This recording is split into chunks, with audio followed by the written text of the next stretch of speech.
The doctor did not cover the body first. He stood over the kitchen table where the man lay, pressed two fingers beneath the jaw, lifted one eyelid, and then turned toward the shelf near the window. A crock of cured pork sat there, the lid slightly askew. He picked it up without speaking, carried it past the woman and the two children pressed against her skirt, and set it outside in the snow. The little girl asked why Papa's hands were that color. No one answered. From the eaves came the steady sound of dripping, a January thaw, warm enough to turn the ground to mud, warm enough to soften everything that was supposed to stay cold. The woman watched the doctor set the crock down. She had understood before he arrived. She had understood since Tuesday. The kitchen smelled wrong. Not the smoke and lard smell that had lived in the walls since Peter Brecke nailed the last board above the stove, but something thicker, sweeter, a smell that clung to wool and skin and would not leave no matter how many times Marit opened the door. Dr. Absalom Vale stood over the table where Peter lay and said nothing for a long time. He pressed two fingers beneath the jaw. He lifted one eyelid. He set down his bag on the chair where Peter had eaten breakfast 2 days before and looked at the crock of cured pork sitting on the shelf near the window. He did not cover the body first. He picked up the crock, carried it to the door, and set it outside in the snow. Marit watched him do it. She understood. She had understood before the doctor arrived, before Barre Haugen came running across the frozen field with her skirts gathered and her breath trailing white, before little Eli pressed her face into Marit's hip and asked why Papa's hands were that color. The pork had gone off during the thaw. 3 days of warm wind in January, enough to soften the ground around the smokehouse, enough to raise the temperature inside the storage shed where the cured meat hung on hooks above a dirt floor. Peter had eaten it on Tuesday. By Thursday, he could not stand. By Saturday morning, the bed was soaked and his breathing had turned to something that sounded like cloth tearing. Now it was Sunday, and the January sun sat low and pale over the Cottonwood River, and the eaves dripped steadily onto mud that should have been ice. And Marit Brecke was a widow with 2 children and $11.40 in a tin behind the flour barrel. Dr. Vale turned from the door. He was a careful man, thin-faced, with spectacles he polished when he did not want to speak. He polished them now. Barre Haugen stood in the doorway behind him, bread wrapped in cloth pressed against her chest, watching. "The pork," Vale said. Not a question. "Yes," Marit said. "How long was it warm?" 3 days, maybe 4. Vale set his spectacles back on his nose. He looked at the children. Eli was 7, barefoot on the cold boards, pressing into her mother's skirt. Torgrim was 10, standing near the stove with his arms crossed the way his father used to cross them, as if crossing your arms could hold something together. "Mrs. Brecke," Vale said, "I am sorry about your husband. I will write the cause as gastric fever. That is what the county will accept." Marit nodded. She did not care what the county accepted. She cared about the crock sitting in the snow outside her door, and the 6 other crocks still hanging in the shed, and the fact that the thaw was not over, and the temperature had not dropped, and everything she had put up for winter was stored in a building that could not hold cold when the weather decided to lie. Vale walked the property before he left, not out of kindness, out of the habit doctors had in that country, the habit of looking at what a widow had and calculating how long before someone else would need to look. He opened the smokehouse door and stood there for 10 seconds, breathing through his mouth. He checked the root cellar beneath the lean-to and found standing water at the bottom of the steps. He looked at the storage shed, the one Peter had built with green lumber that warped in the first summer, and he pressed his hand flat against the wall the way you press a hand against a sick man's forehead. "You have no spring house," he said. "Your cellar floods. Your smokehouse is too damp for anything that needs to keep past March. The shed wall has a gap I can see daylight through." He paused. "Do you have family who could take you?" "In Telemark," Marit said, "across the ocean."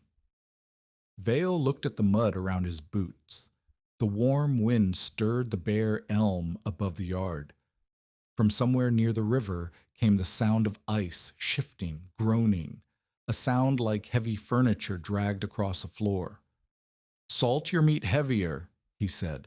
"Smoke it longer and thinner, dry everything you can, and buy from Mace's store what you cannot preserve yourself. His goods are inspected." He said it the way men said things to widows. Slowly, with small words, as if grief had made her arithmetic weak. Marit felt the heat rise in her throat, but held it there. She had $11.40. She owed Rufus Mace $29 for salt, lamp oil, and chicken feed bought on credit before Pater died. Rail passage for 3 to any relative willing to take them would cost more than she owned. The deed to the farm was not clear until the spring tax payment. Walking away meant losing the land, the livestock, and the only shelter her children had. She could not leave. She could not stay the way things were. And everything the doctor told her to do, salt heavier, smoke longer, buy from the store, depended on trusting that warmth would stay where it belonged, that the shed would hold, that the smokehouse would keep, that the cellar would not flood, that January would not lie again. But January had already lied, and Pater was dead because of it. The town buried Peter Brecke on a Tuesday in ground so soft the gravedigger said it felt like April. Barrett Haugen stood beside Marit through the service and held Eli's hand when the child tried to climb down after the box. The minister spoke about provision and the Lord's storehouse, and Marit listened without hearing because she was counting. She was always counting now.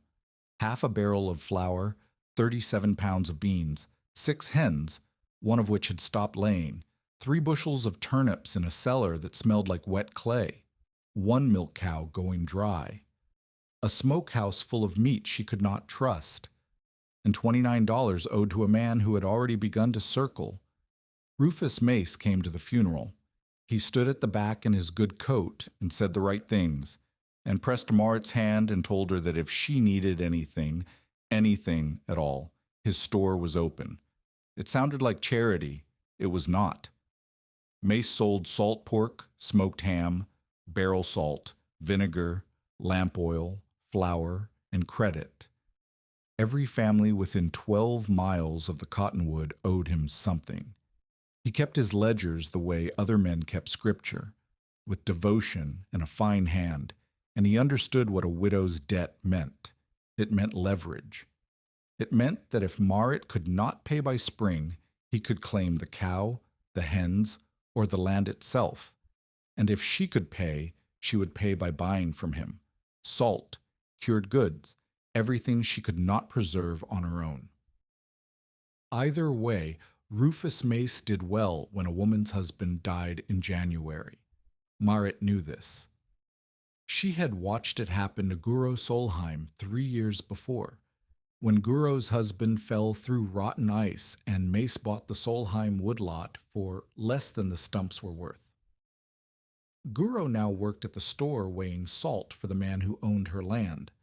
So when Mace pressed Marit's hand at the grave and said, "Anything you need," she looked at his fingers and said, "I need the temperature to make up its mind." Mace smiled the way you smile at someone you have already begun to count. The idea did not come in a flash. It came in pieces, the way things come to people who have been watching the world carefully for a long time without knowing why. 3 days after the funeral, Marit emptied the rest of the pork crocks behind the shed. She could not bring herself to feed it to the hens. She poured the brine into the snow and watched it melt a yellow channel toward the fence post. As she turned back, she noticed something. Against the north wall of the shed, where sawdust from Pater's autumn carpentry had drifted and packed against the boards, the ground was frozen solid.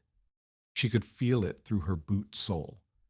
5 feet away, where the sun hit bare mud, the earth had softened to paste. She crouched and pressed her hand into the sawdust. Cold, hard beneath. She pressed her other hand into the exposed mud. Soft, wet, yielding. One lies, she thought, one holds. The thought sat in her chest like a seed for 2 days. She fed the children. She milked the cow. She hauled water from the river because the well rope had frayed and she had no money for a new one. And while she worked, the thought grew. She remembered her mother in Telemark. A cellar cut into stone beneath the dairy house, where crocks of milk sat sweating in the dark. Her mother pressing a palm against the wall and saying something Marit had carried for 20 years without understanding why it mattered. Stone does not make cold. Stone holds time. The cellar was not cold because it was underground. It was cold because the earth and rock around it changed so slowly that summer could not reach the air inside before winter came back to replace it. The stone did not create anything. It resisted change. It held whatever temperature it had been given and gave it back so slowly that by the time the heat arrived, the cold was still there, waiting. Marit had been 6 years old when her mother said that. She had been standing on her toes to reach the milk crock, and the wall had been damp and rough under her fingers, and the air had smelled of moss and candle smoke. She had not understood. She had only remembered. Now she understood. Cold was not something you made. It was something you protected, and if you could protect enough of it, deeply enough, sealed tightly enough against the air that tried to steal it, you could hold winter underground while summer burned above. She went to the river on the 4th day, not to haul water, to watch. A crew of 6 men worked the ice field above the slow bend, cutting blocks for the butcher in town and the creamery east of the bridge. She stood behind a bare cottonwood and watched them score the surface with an ice plow, then saw along the lines with long-handled saws, then lever the blocks apart with chisels and hooks. Each block weighed close to 200 pounds. The men used tongs and platforms and loading ramps, and a heavy sledge pulled by a team of draft horses. The ice was clear and blue, 2 feet thick where the current ran slow, and the snow had been scraped off early in the season. Marit watched for an hour. She counted blocks. She counted men. She counted the distance from the river to her farm, a little under 2 miles on the wagon road uphill for the last quarter. That night, after the children slept, she sat at the kitchen table with a piece of brown paper and a pencil stub, and drew what she could not stop thinking about. The shed floor, 12 by 14 feet, beneath it a pit, 15 feet deep. The lower 10 feet lined with stone, not quarried stone, not bought stone, but salvaged fieldstone from the abandoned military road culvert 3 miles east, where a collapsed bridge had left a heap of dressed rock that no one had claimed. Walls 18 to 24 inches thick where the earth needed holding. The floor pitched 1 inch for every 6 feet toward a gravel drain trench that would carry meltwater to the shallow ravine behind the property. Above the stone, the pit packed with river ice, 200-pound blocks stacked tight, gaps filled with broken pieces. Above and around the ice, 2 feet of dry sawdust. The driest she could find, because she had felt what happened when sawdust was wet, how it turned heavy and warm and lost every quality that made it useful. Above the sawdust, a raised slatted deck for food, crocks, wrapped meat, milk pails, butter. Access through a trap door in the shed floor, then a second tight inner door below. 2 doors, never opened at the same time, never opened longer than it took to lower a crock and climb back out. Every opening measured, every door sealed. She wrote numbers. 15 feet of earth and stone between the summer air and the ice, 2 feet of dry sawdust around the mass, double doors with tight frames. a drain that never let water touch the insulation. If she did it right, if the stone held, if the sawdust stayed dry, if the doors stayed shut, the chamber should hold somewhere near 34 to 38 degrees through the summer. Cold enough to keep milk sweet, cold enough to keep meat safe, cold enough to keep butter firm and broth clean and pork from killing anyone else. She stared at the numbers. They terrified her, not because they were wrong, but because they required everything she did not have: labor, money, time, help, and the willingness of a community that had already decided she was a widow who needed watching. Barrett Haugen came with bread the next morning and found Marit on her knees beside the shed, pushing a sharpened stick into the frozen ground. "What are you doing?" "Measuring." Barrett set the bread on the chopping block and crossed her arms. She was a large woman, strong-handed, practical in the way that meant she would tell you the truth and then hand you soup. She looked at the marks Marit had scratched into the dirt. "Measuring what?" "How deep I need to go." Barrett looked at the shed. She looked at the marks. She looked at Marit's face, which had the particular stillness of someone who has made a decision they know will be called madness. "Marit," Barrett said carefully, "you cannot fight weather with a shovel." Marit stood. Her knees ached. Her hands were raw from the cold. "I'm not fighting weather," she said. "I'm hiding from it." She explained, not all of it, not the memory of her mother, not the numbers she had written in the dark, but enough. A chamber beneath the shed, ice from the river, sawdust to hold it, stone to slow the change, a place where cold did not depend on the sky's mood. Barrett listened. She did not laugh. She asked the question any sensible person would ask. "You are putting winter underground. The earth down there is warmer than winter air."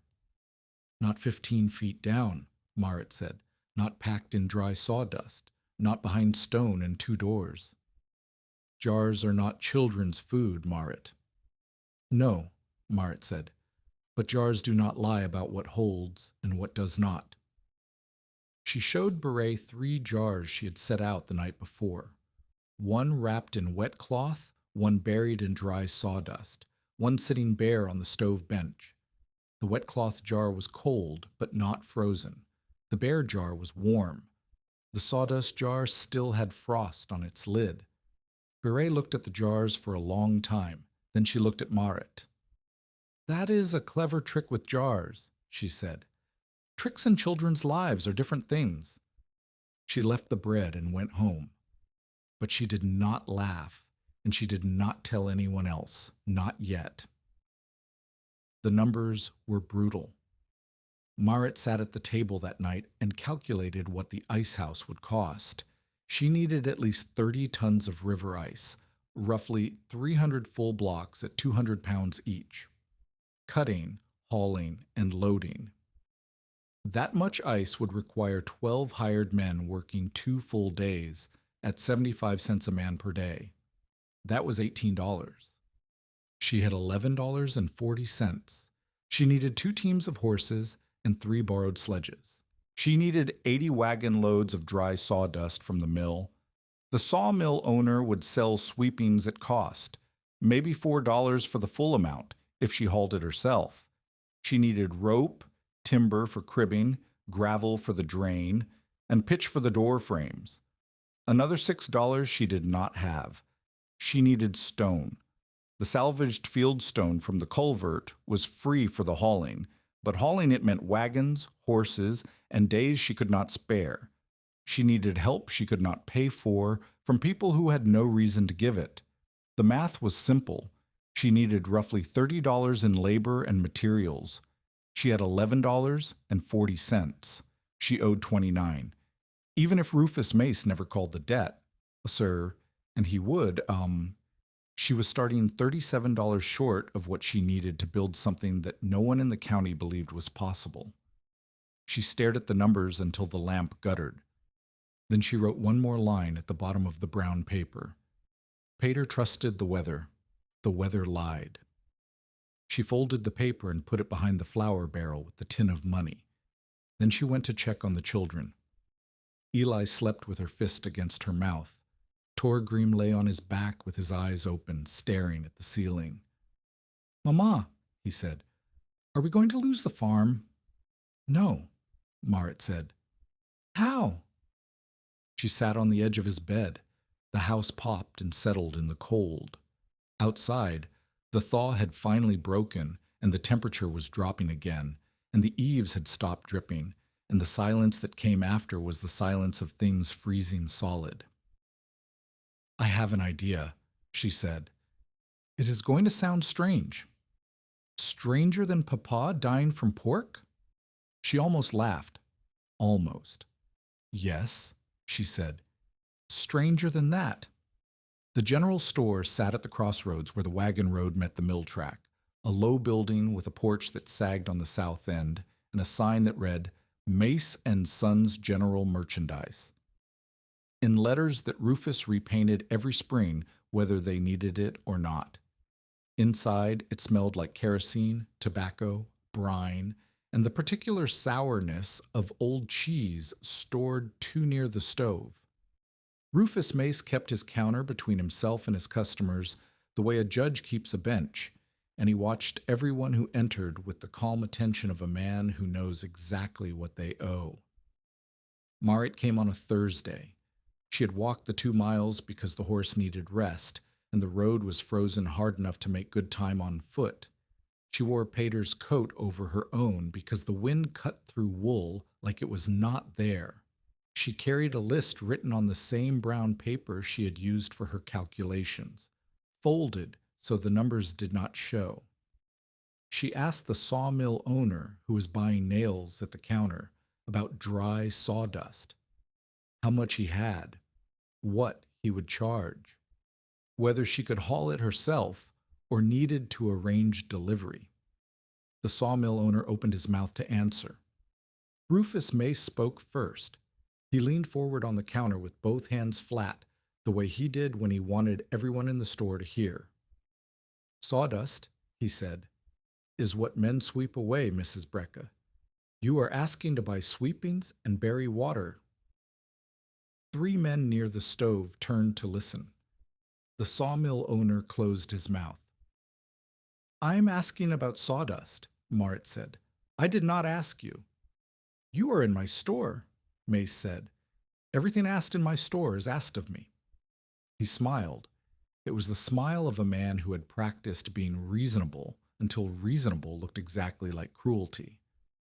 "I heard about your idea. Burying ice under your shed, winter under the boards." He shook his head with the slow, theatrical sadness of a man who has never been sad about anything that did not affect his ledger. "I sell salt pork. I sell smoked ham. I sell barrel salt and vinegar. These are the methods that work, Mrs. Brecky. They have worked for every family in this county for 20 years. You want to dig a hole and fill it with river water because your husband, God rest him, ate bad pork." The store went quiet. The 3 men near the stove looked at their boots. The sawmill owner studied a box of nails with intense concentration. "My husband," Marit said, "ate pork that was stored the way you just described. Salt, smoke, the methods that work." She paused. "He's in the ground now. The pork is in the snow. The methods worked fine." Mace's smile thinned. He did not like being answered in his own store. He especially did not like being answered by a woman who owed him $29 and had no husband to stand between her and the weight of that number. "I will say this plainly," he said. "A woman who spends cash on frozen river blocks will not have cash for tax day, and a woman who cannot pay her taxes loses her land." He looked at the men near the stove, making sure they heard. "I've offered to take the place off your hands at a fair price. That offer will not last past March." Marit felt the blood in her ears. She felt Peter's coat heavy on her shoulders. She felt the brown paper in her pocket with its numbers and its single sentence about trust and weather. "I will pay what I owe when I owe it," she said. "The sawdust is not your business." She turned to the sawmill owner. "How much for 80 wagon loads dry if I haul before rain?" The sawmill owner glanced at Mace. Mace said nothing, but his face said everything. The sawmill owner swallowed. $3.50, he said. "But you haul, and you haul before the thaw wets it." Marit nodded. She left the store without buying anything else. Behind her, she heard Mace say to the men near the stove, "Widow Brecka is burying winter like it is seed corn." Someone laughed. Someone else said she should bury her grief instead. By Sunday, children near the church steps were repeating it. A passing teamster said it to Beret Haugen's husband while loading feed. It traveled the way things traveled in a small community, not as cruelty exactly, but as entertainment. A widow digging a hole, a widow buying sweepings, a widow who thought she could outsmart July by putting January in the ground. Marit heard all of it. She kept measuring the shed floor. Mace moved faster than mockery. Within a week, Marit learned that he had bought up every spare barrel at the mill and at Gunder Tvite's cooperage. Barrels she might have used for temporary storage, for hauling sawdust, for keeping crocks above the damp cellar floor. He did not need them. He simply did not want her to have them. He also visited Dr. Vale with the ledger page showing Marit's debt, $29, itemized, quote, and suggested that the doctor, as the closest thing the community had to an authority on matters of health, might want to counsel Mrs. Brecka against spending money she did not have on a project that could rot food, flood her shed, or crush a child.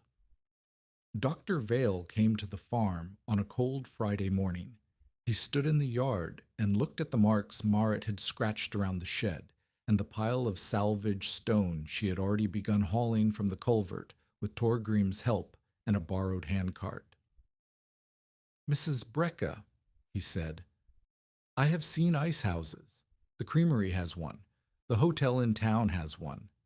They are managed by men with experience, built with proper materials, and maintained by workers who understand the danger of 15-foot pits, standing water, and food stored incorrectly underground." Marit wiped her hands on her apron. Her knuckles were cracked. There was stone dust in the lines of her palms. "Cold storage belongs to creameries and hotels and commercial ice men," Vale continued. "Not to a widow's shed. A poor construction will rot food faster than no construction at all. Damp stone breeds mold. Standing water breeds sickness. A child could fall through a weak cover and drown in meltwater. I am telling you this not as Rufus Mace's messenger, but as your doctor." He said the last part carefully, and Marit believed him. Vale was not cruel. He was cautious. He had seen what happened when people tried things beyond their means. Children burned by untended lie, men crushed by walls they braced with green wood, women who bled out because the midwife lived too far away. His caution was not contempt. It was experience. "I understand the risk," Marit said. "I also understand what killed my husband. It was not bad luck. It was storage that could not hold when the weather changed. Every method you told me to use, salt, smoke, drying, the store, depends on things I cannot control. Temperature, humidity, Rufus Mace's honesty. I want to control one thing, the cold."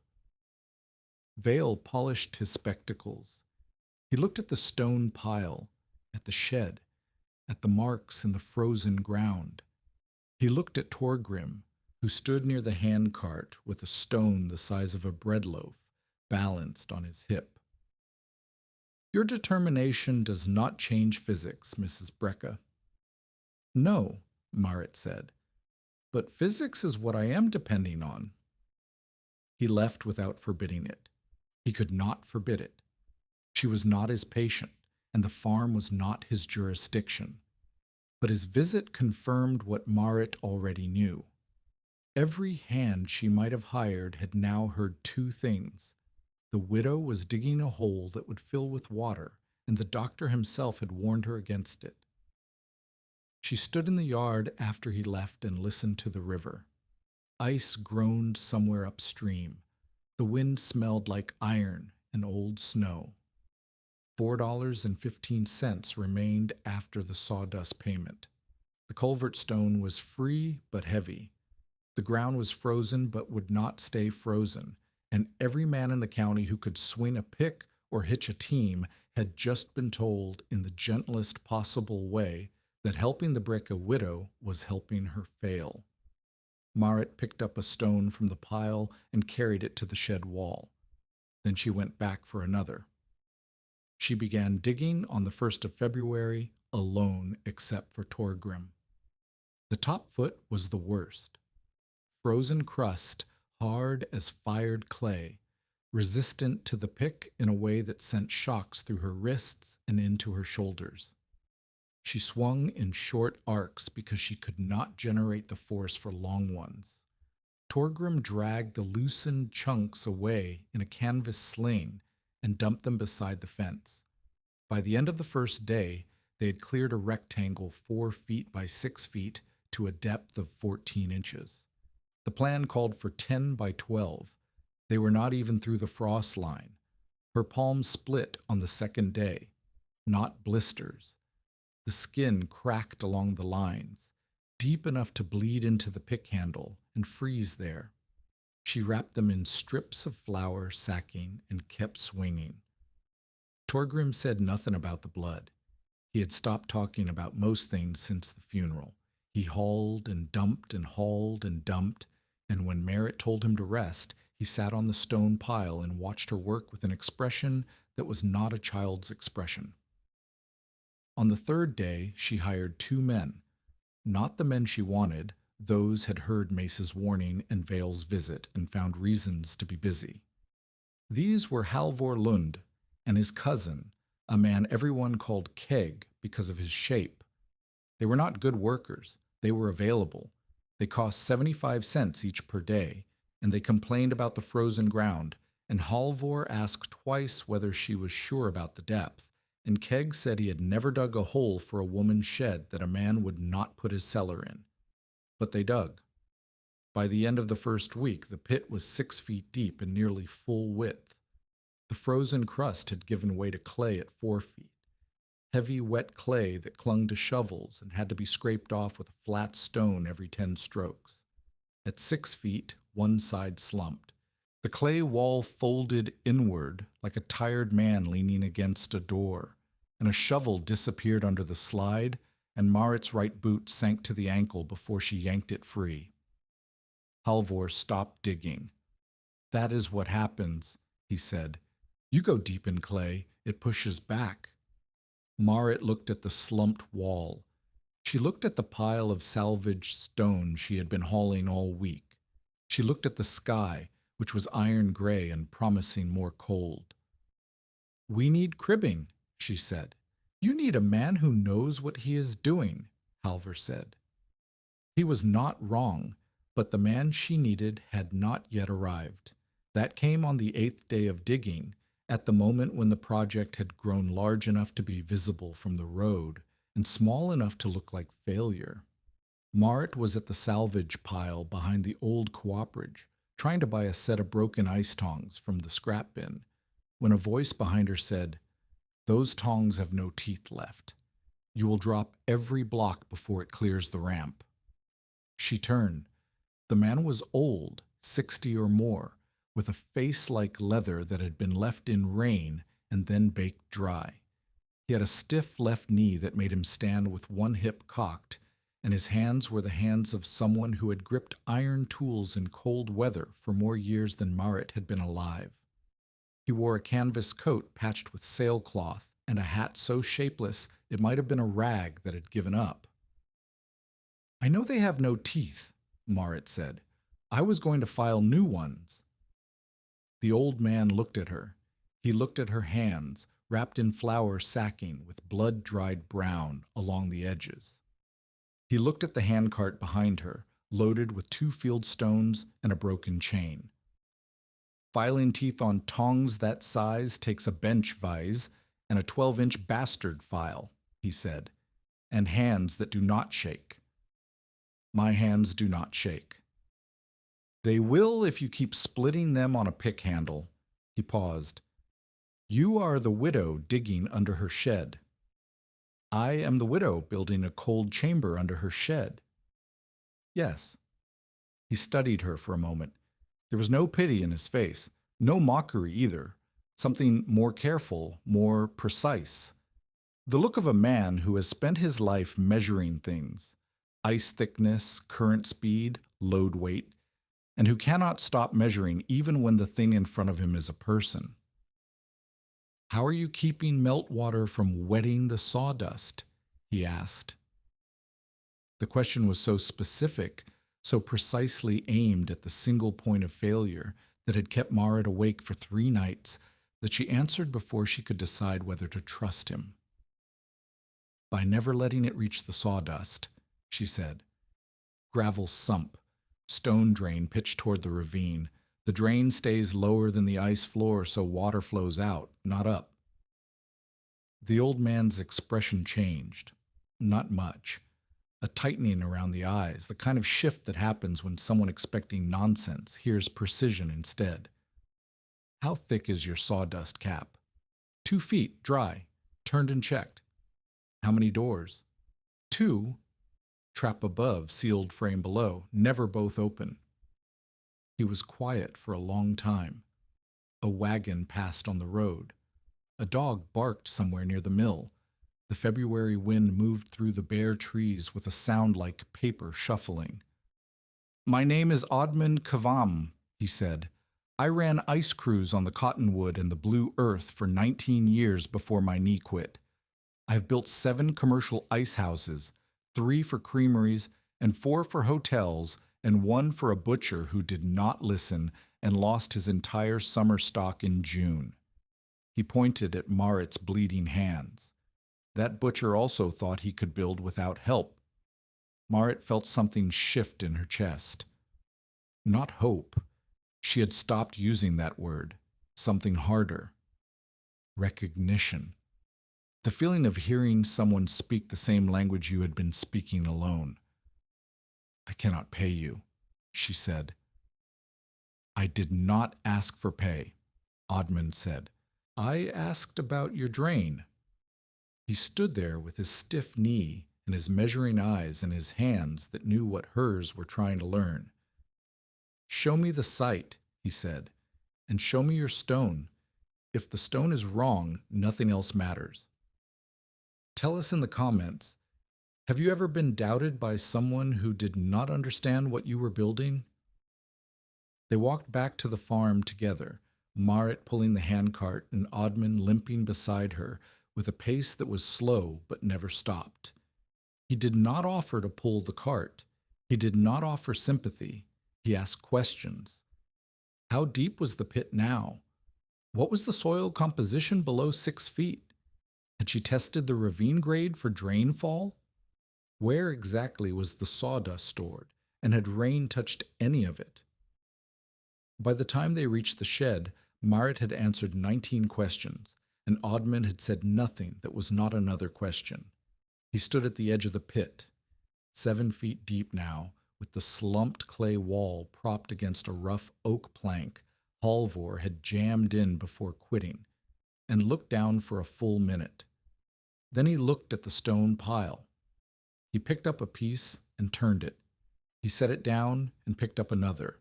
He held it to his ear and tapped it with his knuckle, listening for the ring that meant solid stone versus the dull thud of stone with frost cracks running through it. Half of this is usable, he said. The rest will split when the earth settles against it. You need to sort before you lay. I do not know how to sort stone. Your boy does not know either, but he can learn. He looked at Torgrim, who stood near the fence with his arms crossed. You, come here. Pick up that piece. Torgrim picked up the stone. Tap it. Torgrim tapped. What did you hear? Torgrim frowned. A rock. No, you heard a good rock or a bad rock. Tap it again. Listen for a ring. If it rings, it holds. If it thuds, it breaks. Sort everything into 2 piles. Ring and thud. Torgrim looked at his mother. Marit nodded. He began tapping stones with the focus of a child given something that mattered. Oddman turned to the pit. Your cribbing is wrong, he said. Oak is good, but the plank is too thin for this depth. At 15 feet, the clay pressure will bow it inward before you get the stone in place. You need doubled planks, or you need to lay stone as you go. Dig 2 feet, line 2 feet, dig 2 feet more. Marit felt the weight of what she had taken on settle more heavily on her shoulders, but it settled differently now.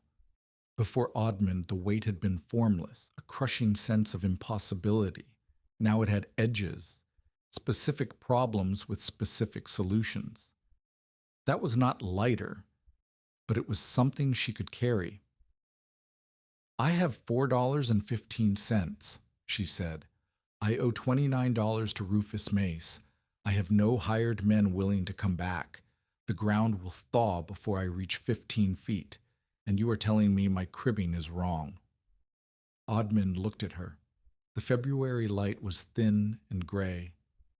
Eli stood in the kitchen doorway with a biscuit in her hand, watching 2 strangers talk about stone. Your cribbing is wrong, Oddman said. Everything else is a problem. Wrong cribbing kills people. We fix that first.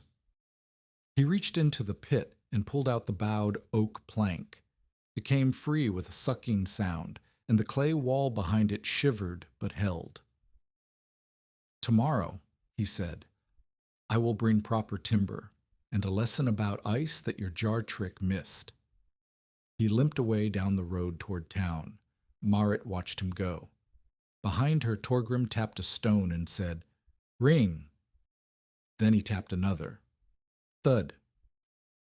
He sorted them into 2 piles, and the sound of stone against stone carried across the frozen yard like something beginning. Marit looked at the pit, at the piles, at her cracked hands, at the shed that would hold winter underground if she could get deep enough and strong enough and fast enough before the thaw took everything. She had a plan. She had a man who asked the right questions. She had $4.15 and a debt that was growing, and a community that was laughing, and a doctor who thought she was reckless, and a storekeeper who wanted her land. And somewhere under the river, 2 miles south, 20,000 tons of ice waited for someone with the right tools and the right knowledge and the nerve to cut it. The river groaned in the distance. February was burning fast. Oddman Kavama arrived the next morning before the sun cleared the tree line.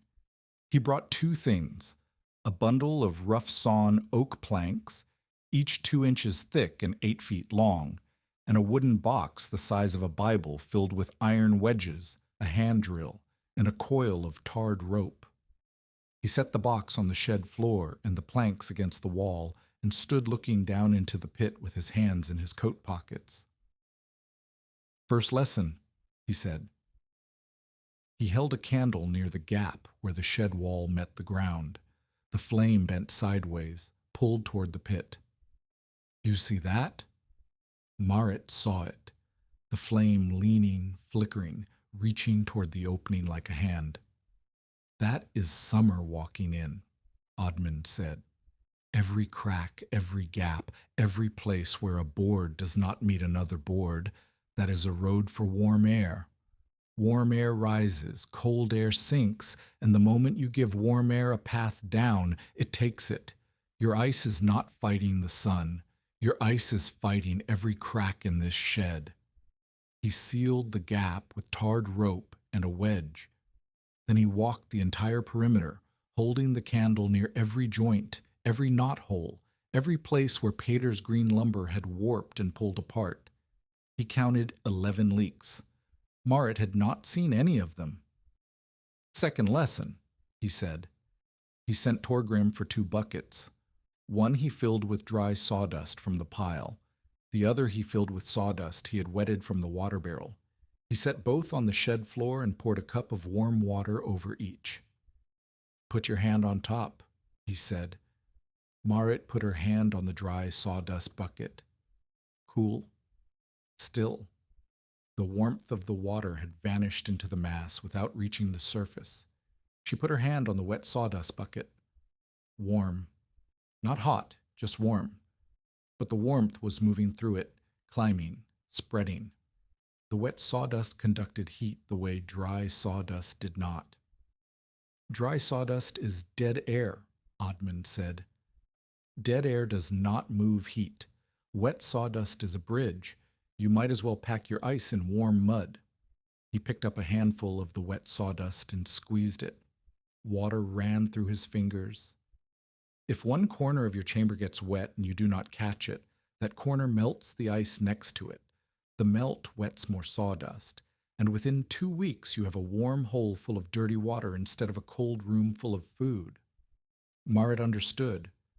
She had understood the principle. Dry insulates, wet conducts. But Odmund had made it physical.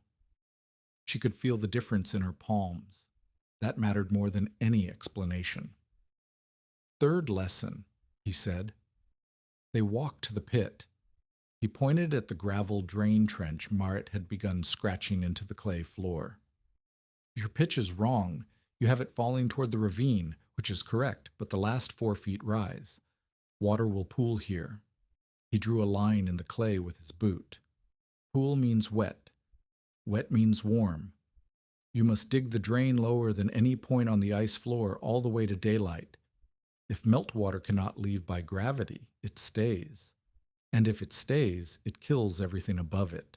They spent the rest of the day regrading the drain. It meant digging a narrow channel through 4 feet of clay at an angle that dropped 1 inch every 6 feet, then lining it with gravel. Torgrim hauled from the river bar in a grain sack. The gravel was cold and wet and heavy, and Torgrim made 11 trips, and by the 5th trip his hands were blue, and Marit told him to warm them by the stove. He went inside and came back 9 minutes later without being told. He was 10 years old, and he understood that the project would not wait for warm hands. Odmund watched the boy return and said nothing. But that evening, when Marit walked him to the road, he said, "Your boy sorts stone by ear and hauls gravel without complaining. Those are not child's habits. Those are workers' habits." "He watched his father die," Marit said. "He does not want to watch his mother fail." Odmund nodded. He did not offer comfort. He said, "Tomorrow we double plank the cribbing and start the first stone course. Bring the boy. I will pay him in barley for sorting wedges." That is charity. It is wages. He earned them. The work settled into a rhythm that was brutal but measurable. Each day brought a specific task. Each task left a mark in the earth that could be counted when the light faded. Day 9, doubled oak cribbing on the slumped wall. Odmund showed Marit how to drill pinholes and lock the planks together so clay pressure pushed them tighter instead of bowing them apart. The technique was simple: alternating grain direction, iron pins driven at angles. But Marit would not have known it. Without it, the wall would have failed at 12 feet. Day 10 through 12, digging resumed. Below 7 feet, the clay gave way to a denser mix of clay and glacial gravel that was harder to cut but held its shape. Odmund said this was better. Clay alone swelled when wet and shrank when dry. The gravel mix stayed put. They passed 9 feet on the 12th day. 6 feet to go. February was half over. Day 13, the first stone course. Odmund taught Marit to lay salvaged field stone without mortar, using the weight and fit of the pieces to lock them together. "Mortar cracks," he said. "Stone fitted to stone holds because it has nowhere else to go." He showed her how to read the shape of each piece. The flat face outward, the rough face against earth, the tapered end pointing down so gravity seated it tighter over time. Torgrim handed stones from above. Eli carried smaller pieces in her apron. The first course took all day and rose 18 inches from the pit floor. Day 14, Halvor Lund came back. Not because he believed in the project, he still thought the pit would flood, but because Oddmund had repaired his sled runner for free, and Halvor had the particular Norwegian sense of obligation that made unpaid debts feel like stones in the pocket. He brought Keg with him. They dug while Marit and Oddmund laid stone. 15 feet. They reached it on the 18th day of February. The bottom of the pit was cold and still, the air noticeably different from the air above. Marit stood on the packed gravel floor and looked up at a circle of gray sky 15 feet overhead. The walls rose around her in alternating bands of cribbed oak and raw clay, with the first 3 courses of stone rising from the floor like the inside of a well. It smelled like wet iron and old earth. The cold pressed against her face.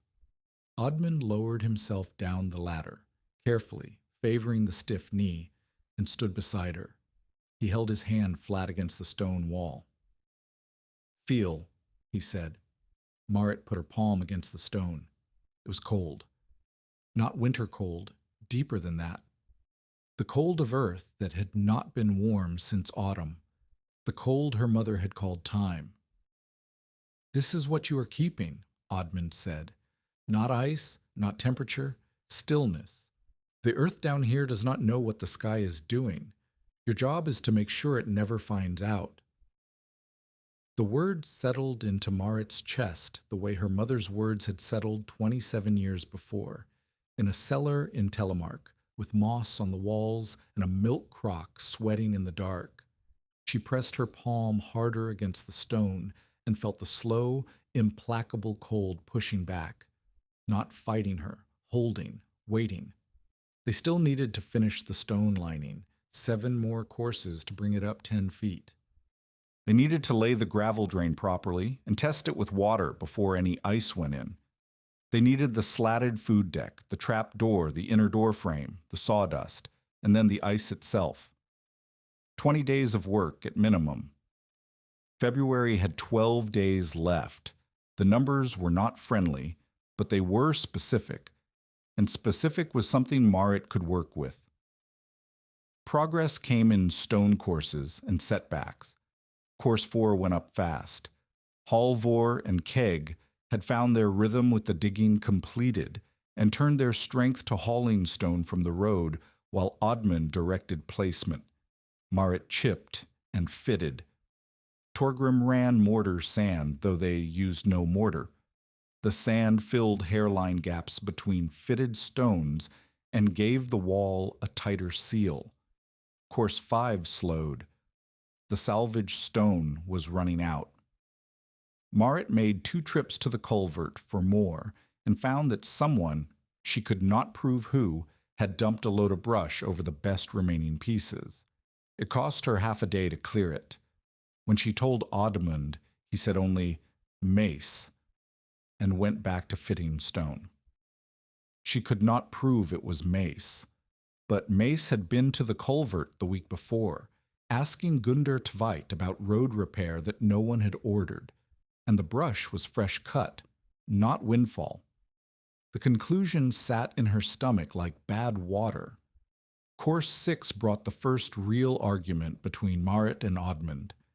He wanted to leave a gap in the stone on the north wall, a 6-inch channel packed with straw that could be pulled out and repacked if the wall ever needed inspection from inside. Marit refused. Every gap was a path for warm air. Every path was a failure point. They argued for 20 minutes, standing in the pit with their voices bouncing off stone, until Oddmund said, "I have buried 7 ice houses and lost 1. The one I lost had a wall I could not inspect because the builder refused a channel. By the time the crack showed on the inside, the entire north face was wet." Marit looked at him. His face was set, not angry, but immovable.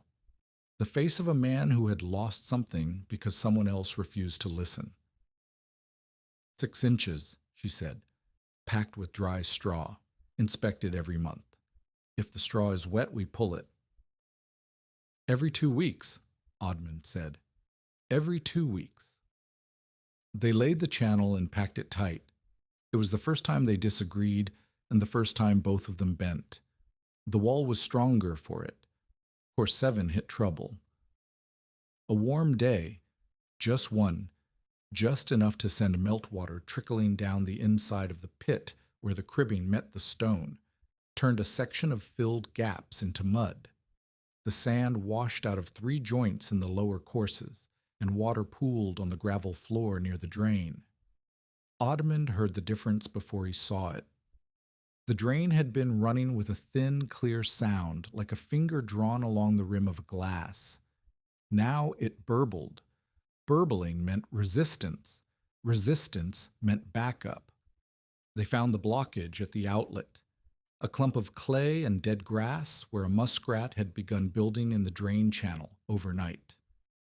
Torgrim cleared it with a stick while Marit resanded the joints from inside, lying on her back on the cold gravel with wet stone above her and water dripping on her neck. The repair took 4 hours. The lesson was permanent. The drain was alive. It needed watching the way a fire needed watching, not because it would stop, but because anything living could crawl into it and change everything. Dr. Vale came again on the 21st of February. He did not announce himself. He simply appeared at the edge of the pit and looked down at the stone walls rising in the gray light, and at Marit fitting a keystone into the 7th course with stone dust in her hair and blood on her knuckles.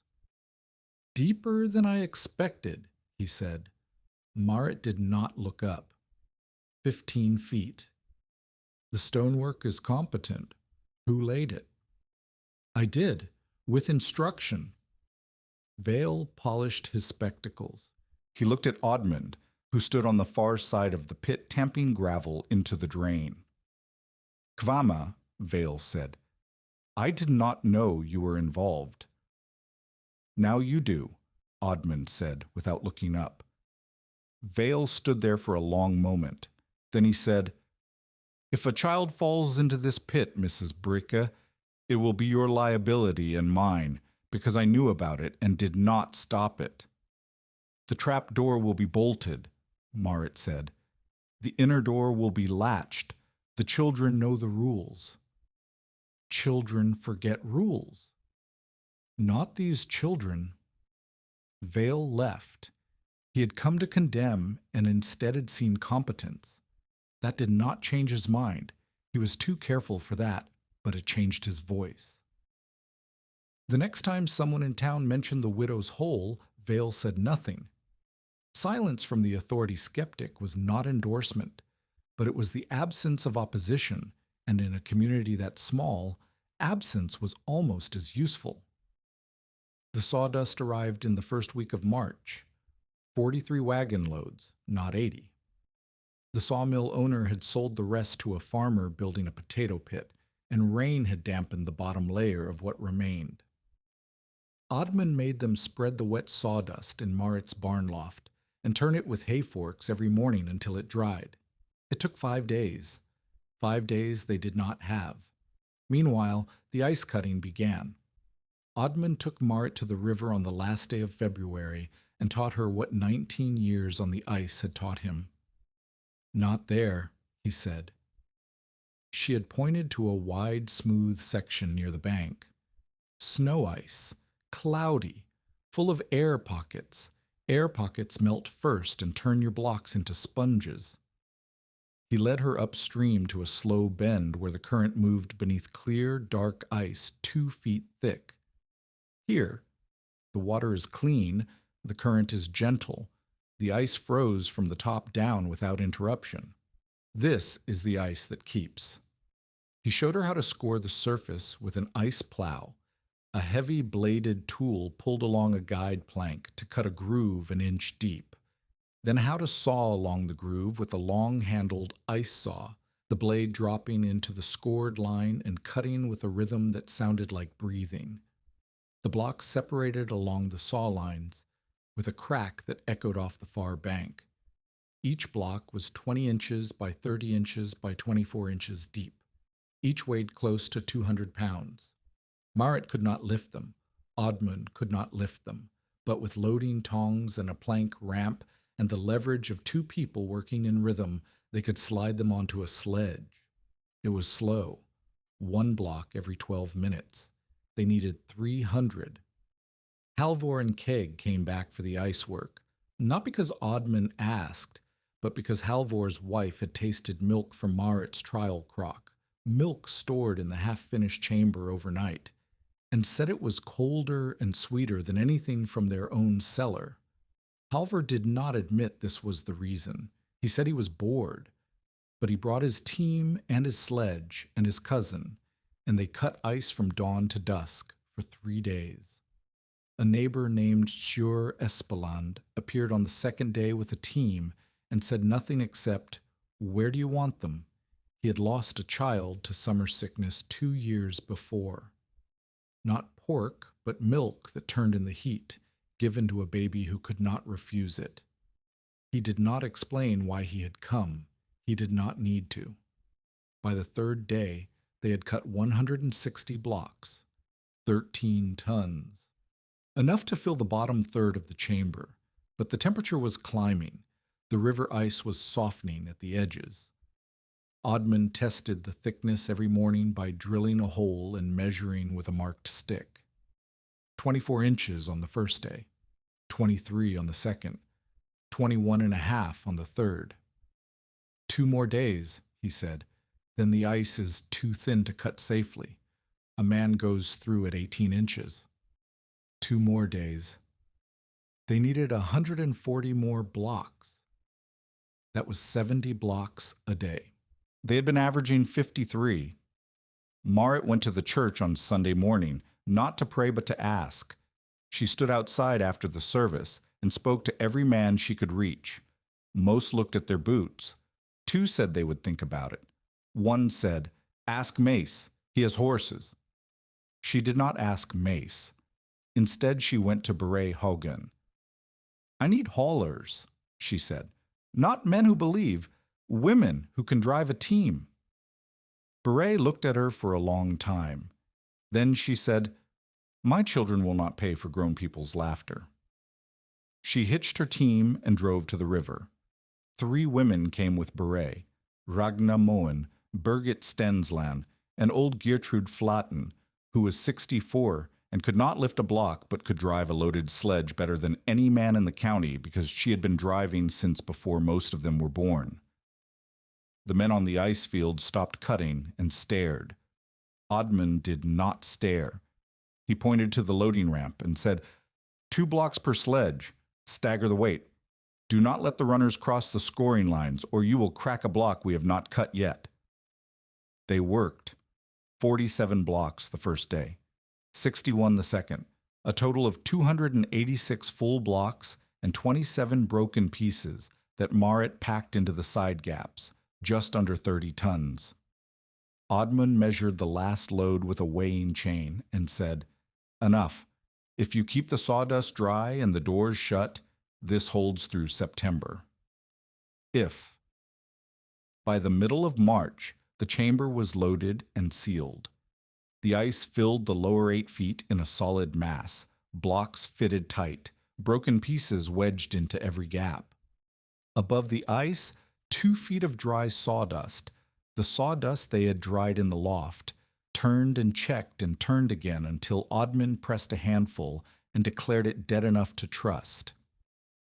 Above the sawdust, the slatted food deck, rough pine boards spaced 1/2 an inch apart so cold air could rise through them, supported on oak posts that rested on the stone ledge 4 feet above the ice surface.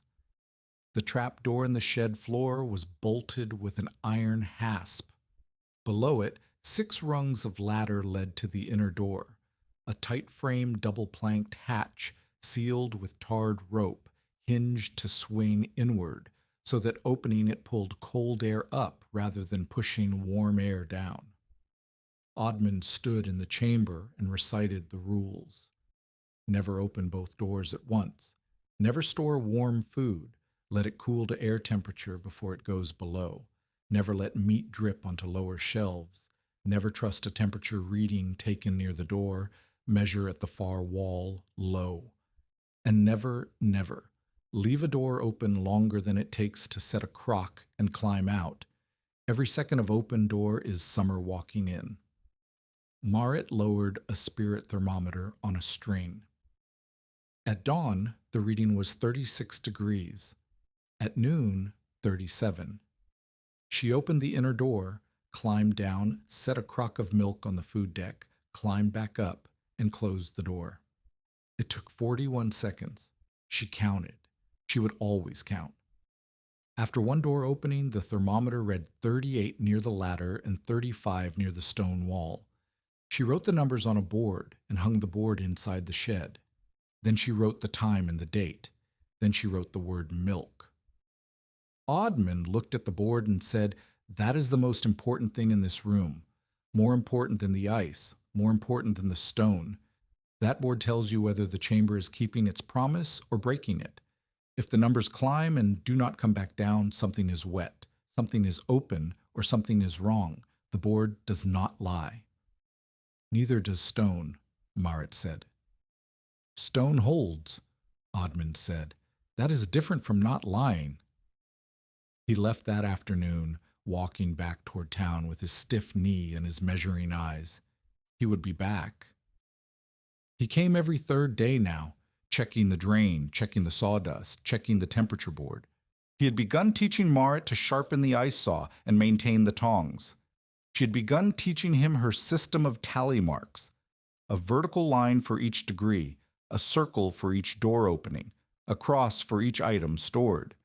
It was not a system anyone had shown her. She had invented it because she needed to see the pattern, and patterns lived in marks, not memory. But the town was not convinced. Dr. Vale said 1 week of cold in March proved nothing. Beret Haugen said milk kept 3 days in March was not milk kept in July, and she was right. Rufus Mace said ice underground would sour everything with damp stone smell, and he said it loudly in the store to anyone buying salt. The laughter had not stopped. It had merely shifted register from open mockery to the quieter, more corrosive sound of people shaking their heads and waiting for failure. Spring came. April rain softened the road and turned the yard to mud. The drain ran clear for 2 days after the first heavy rain, then slowed. Marit noticed at dawn. She put her ear to the ground above the outlet and heard the change Odmund had described. Not the thin, clear note of running water, but a thicker sound, almost a gargle. Something was backing up. She climbed into the lower access, a narrow stone-lined channel barely wide enough for her shoulders, and worked her way toward the obstruction with numb fingers and a candle between her teeth. Clay. A plug of it washed down from the surface through a crack in the gravel bed. She dug it out with her fingernails and a sharpened stick and packed the crack with dry gravel and a flat stone. The water resumed its clear, thin note. When she climbed out, her dress was soaked and her teeth were chattering. Torgrim stood at the trapdoor with a blanket. Eli had heated water on the stove. Marit changed and went back to check the thermometer. 36 degrees. The chamber had not noticed. The days grew warmer. May came with green fields and bird song, and the first flies of the season circling the smokehouse door. June arrived hot and loud with cicadas. The thermometer held 36, 37, 36, 38 after a door opening, then back to 36 by morning. The milk stayed sweet. The butter stayed firm. A pork loin Marit had stored in a covered crock showed no sign of turning after 2 weeks. She did not tell anyone. She did not need to. The numbers spoke on the board, line after line, day after day, degree after degree. The chamber was keeping its promise. And then July came, and the promise was tested by everything the sky could throw. The heat arrived on the 7th of July like a door opening onto a furnace. By noon, the air above the Cottonwood River shimmered and the road dust hung motionless because there was no wind to carry it. Merritt had felt Minnesota summers before, the heavy, wet heat that pressed down on the fields and turned the inside of every building into a box of still, hot air. But this was different. This was a heat that seemed to come from the ground up, as if the earth itself had decided to push back against winter. The temperature in the shade of Marit's porch reached 94 degrees by the second day. By the fourth day, men at Mace's store were saying it had crossed 100, and whether the number was exact did not matter because the effect was the same. Milk turned within hours of leaving the cow. Butter ran to oil in the crock. Meat in the smokehouse sweated and darkened and developed a smell that carried across the yard. Flies multiplied with a speed that seemed personal, as if they had been waiting somewhere for precisely this kind of heat. And then the storms came. Lightning hit the sawmill roof on the 9th of July. The fire was out within an hour. They were lucky, and the lumber was too green to burn fast, but the water used to fight it flooded the mill cellar and ruined the dry sawdust stores. 3 families who had stored smoked meat in the mill's lower building lost everything. The meat came out gray-green and stinking, and flies found it before the families did. On the same day, Eli came home from the Haugen farm with a fever. She had been helping Beret churn butter, and someone had given her a cup of milk that had been sitting since morning. Within 6 hours, her skin was hot, and her stomach had begun to cramp. Dr. Vale came and said it was summer complaint. Not unusual, not necessarily dangerous, but in a child who had already been underfed through a hard winter, not something to dismiss. He needed cold cloths. He needed clean milk. He needed broth that had not sat in heat. He looked at Marit. "You have those things," he said. It was not a question.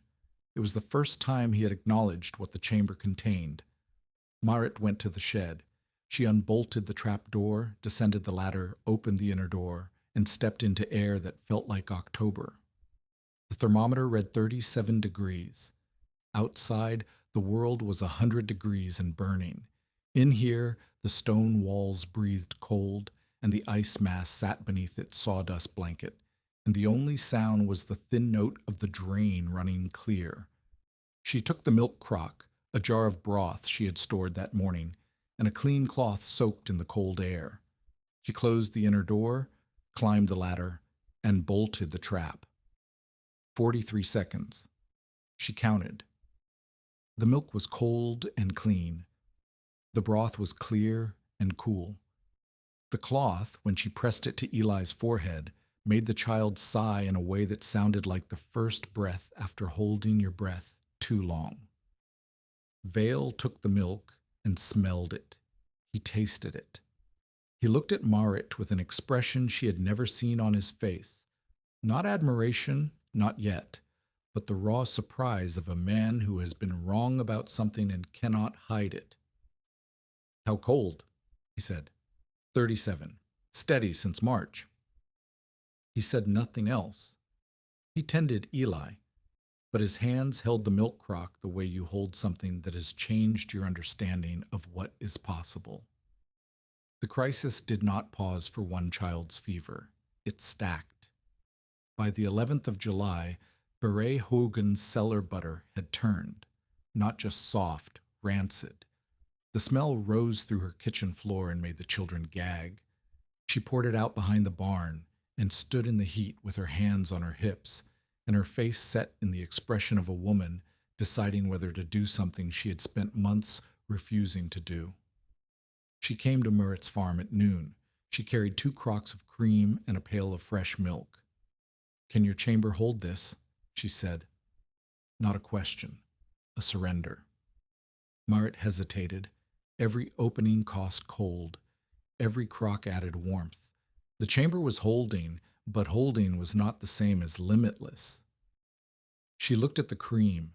She looked at Beret, who had brought bread after Pater died, and who had told her she could not fight weather with a shovel, and who had nonetheless hitched her team and driven sawdust to the river when no man would. Set them on the upper shelf, Marit said. Nothing uncovered, nothing warm. Beret descended the ladder and came back up with a face that looked the way Dr. Vale's face had looked, broken open with surprise. "It is winter down there," she said. "Yes." "In July?" "Yes." Beret sat on the shed floor. She did not speak for a long time. Then she said, "I told you jars are not children's food. I was right about jars. I was wrong about everything else." The words hung in the hot air between them. Outside, thunder rolled along the bluffs. Rufus Mace arrived at 4 in the afternoon. He came not to mock, but to ask. 2 hams from his store cellar. The cellar had flooded in the storm, and the brine barrels had shifted, and the hams were sitting in an inch of warm water when he pulled them out. He needed them cold, fast, or they were a loss. Merritt met him at the shed door. She could smell the hams before she saw them. Not spoiled yet, not quite, but the brine had a sweet edge that should not have been there. "No," she said. Mace's face changed. The practiced reasonableness fell away and something harder took its place. "I am asking you to store 2 hams, not to approve them. Store them. The brine is turning. If I put those in my chamber, they contaminate every crock on the shelf. The answer is no. Then I will tell the town you refused food to families during an emergency. Tell them. I will tell them why." He stood in the yard, with the hams hanging from his fists, the juice running over his knuckles and dripping into the dust, and the flies already circling. He looked at the shed the way a man looks at something he has been fighting and is beginning to realize he cannot beat. Not because it is stronger, because it is right. He left without speaking. The hams went into his wagon. Within 3 days, old Guro Solheim, the same Guro whose husband had fallen through ice and whose woodlot Mace had bought for stumps, collapsed after eating sausage made from store meat. Dr. Vale came and recognized the sickness and asked Mace directly whether the sausage meat had been stored in the flooded cellar. Mace said nothing. Vale said, "Mrs. Brecker refused your hams. She was correct to refuse them. If she had accepted them, the contamination would have reached every family using her chamber." The words traveled faster than mockery had. "If you are invested in this story, stay with us, because the next hour decides whether everything she buried holds or fails." Night came with rain and did not stop. The thunderstorm that had been building along the bluffs broke open at 10 in the evening and poured water onto the farm as if the sky had been saving it all summer. The yard flooded. The ravine behind the shed rose to its banks and then past them. The thin, clear note of the drain, which Marit had been listening for every morning and every evening since March, changed. She heard it from the kitchen. The sound shifted from a steady note to a stutter, then a gargle, then a wet, backing up sound that meant the ravine water was higher than the drain outlet and pushing backward into the channel.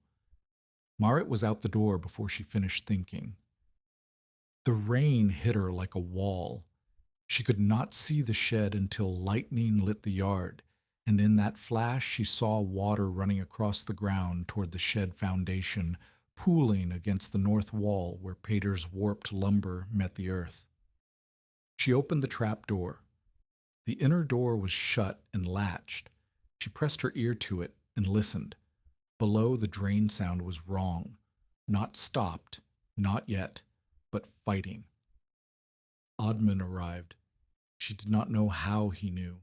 Maybe he had been awake, listening to the rain the way icemen listen to rain, calculating what it means for every chamber and every channel and every drain he has ever dug. He came through the yard with a lantern and a shovel and his stiff knee dark with mud. The ravine is backing up, Marit said. I heard it from the road. He was already moving toward the outlet.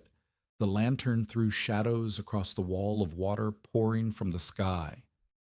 We need a relief trench, parallel to the drain 6 inches lower, emptying into the ditch beyond the ravine. If we give the water somewhere else to go, the drain clears. They dug. In rain so heavy that the trench filled as fast as they emptied it, they dug. Marit on the upstream end, Oddman on the downstream, cutting a channel through mud and grass and gravel by lantern light, while thunder shook the shed, and the rain drove into their faces, and the shovel handles turned slick with water and grit.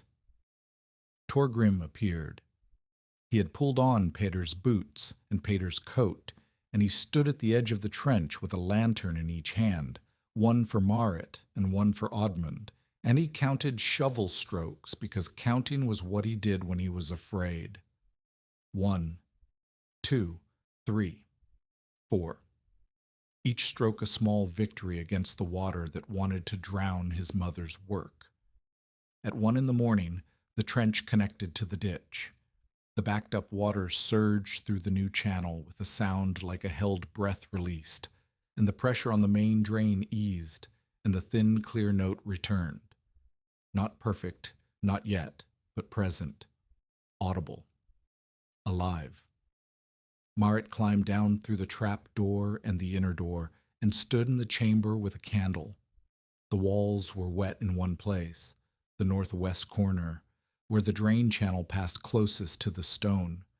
A half-inch of water stood on the gravel floor near the sump, but the sawdust cap was dry. The ice was intact. The thermometer read 38 near the ladder and 35 at the far wall. She stood there for a moment in the cold dark, 15 feet below the storm, and pressed her palm against the stone the way her mother had pressed her palm in Telemark, and felt the slow, indifferent cold pushing back against her hand. The stone did not know about the storm. The stone did not know about July. The stone held time, and time held cold, and cold held everything that mattered. But the corner was wet, and wet was the enemy. She climbed out and told Oddmund. He said, "Strip that sawdust before sunrise. Replace it with dry from the loft. If that corner wets through, the melt spreads by morning." They worked until 4.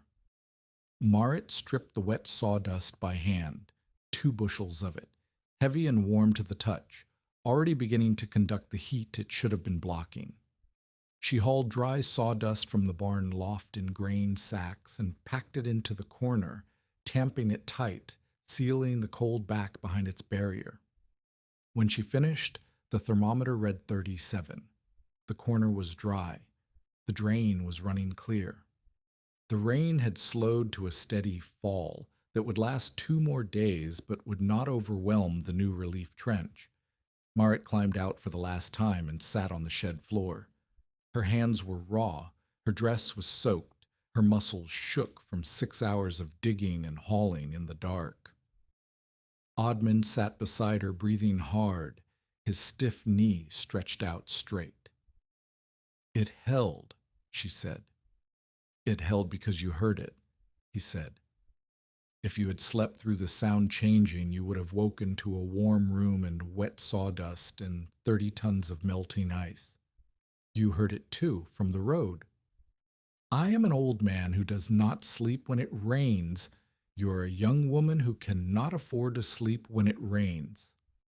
There is a difference." He paused. "You will hear it for the rest of your life now. The sound of water where water should not be.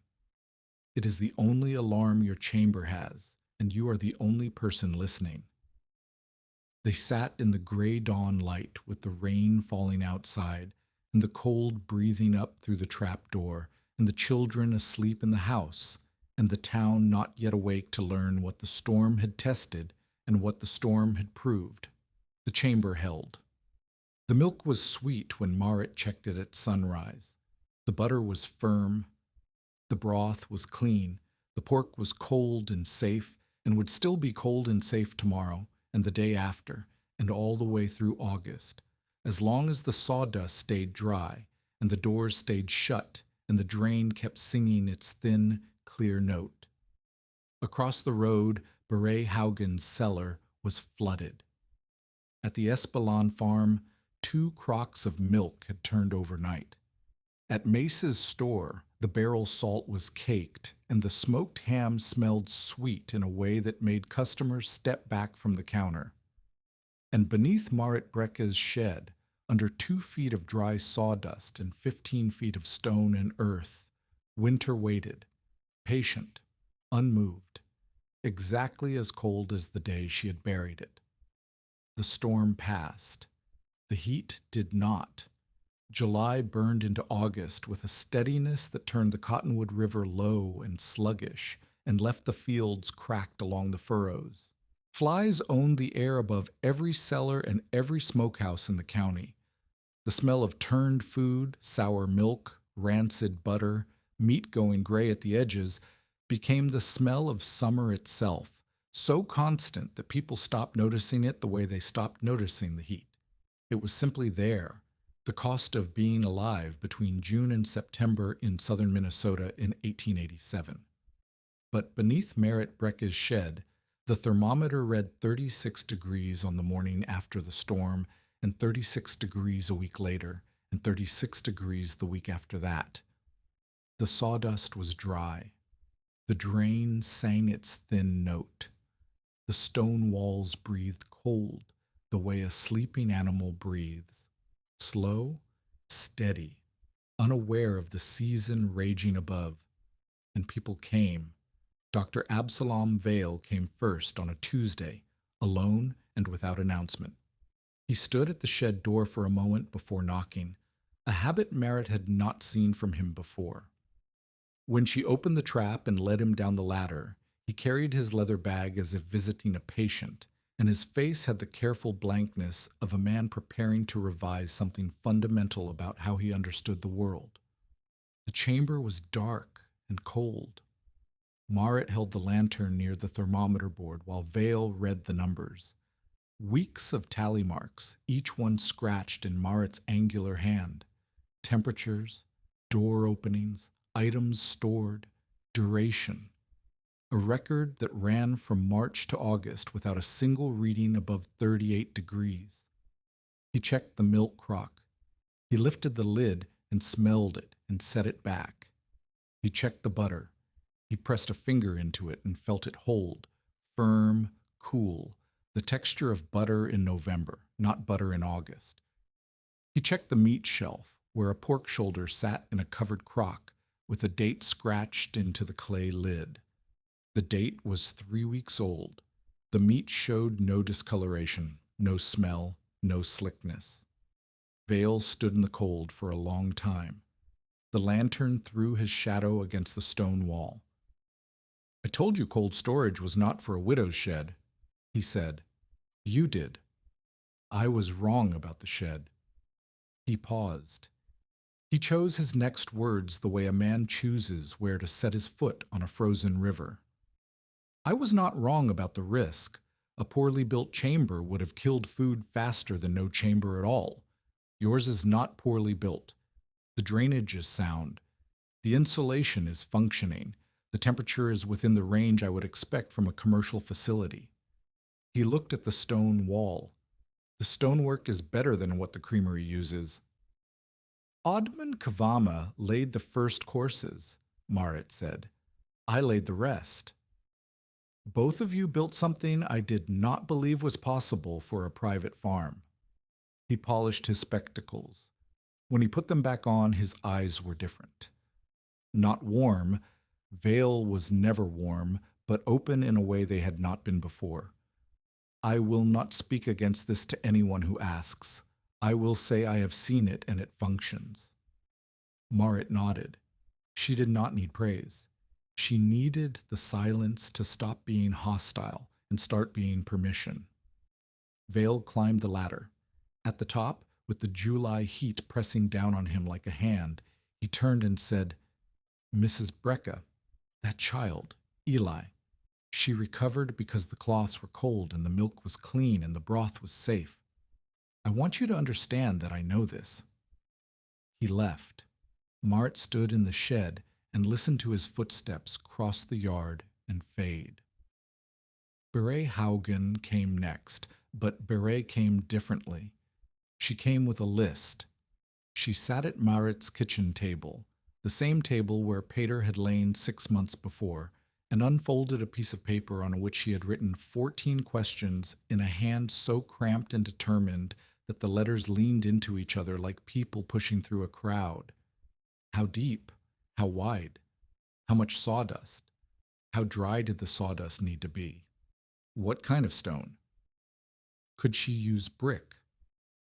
What about the drain? How steep? How long? Where did it empty? Could doors be side-hinged instead of top-hinged? Could you store apples above milk? Could meat hang from hooks, or must it sit in covered crocks? How often could the doors open in one day? What happened when sawdust got wet? What happened when the temperature climbed to 40 and stayed there? Marit answered every question, not in words alone. She demonstrated. She took Beret below and showed her what happened when warm food was placed on the shelf. The crock sweated, the moisture rose, the sawdust above it darkened within an hour. She showed her how uncovered meat dripped and how the drip stained the shelf below. She showed her the damp sawdust she had stripped during the storm. She had kept it in a bucket as evidence, and pressed it into Beret's palm so she could feel the warmth it carried. She showed her the candle test. Hold a flame near a crack and watch it bend toward whatever was warmer. If the flame bent inward toward the chamber, warm air was leaking in. If it stayed still, the seal held. Beret absorbed it all. She was not quick and she was not clever in the way that people called clever, but she was thorough, and she remembered what her hands touched, and she asked follow-up questions that showed she was building the information into a structure she could use. When she finished, she folded her list and said, "I want to build one." "Good," Marit said. "My cellar site, the one with the south-facing slope, will it work?" "No." Beret blinked. "Your south slope gets spring runoff from the Halverson field. The water table rises 3 feet every April. You would have standing water in the pit before May?" "Then where?" "Behind your barn, north side. The ground stays dry because the roof sheds water east and the grade falls away toward the creek. You dig there." Beret looked at her. Something shifted in her face. Not admiration, but recognition. The recognition that Marit had moved from desperation to knowledge, from grief-stricken widow to someone who understood the land beneath her feet better than the people who had lived on it for decades. "You already looked at my property," Beret said. "I look at everyone's property now," Marit said. "I cannot stop." Others came. Not a flood. The town had not reversed itself overnight, but a trickle, steady and specific. Shure Espeland, who had hauled ice without explanation, came to ask about drain depth and stone thickness. Ragna Moen asked about sawdust sources. Birgit Stensland asked whether butter could be stored on the same shelf as onions. A farmer named Tolef Asen came from 4 miles east because his wife had heard from Beret, who had heard from Ragna, that the Brecke widow was keeping fresh pork in July. Each visitor brought the same expression.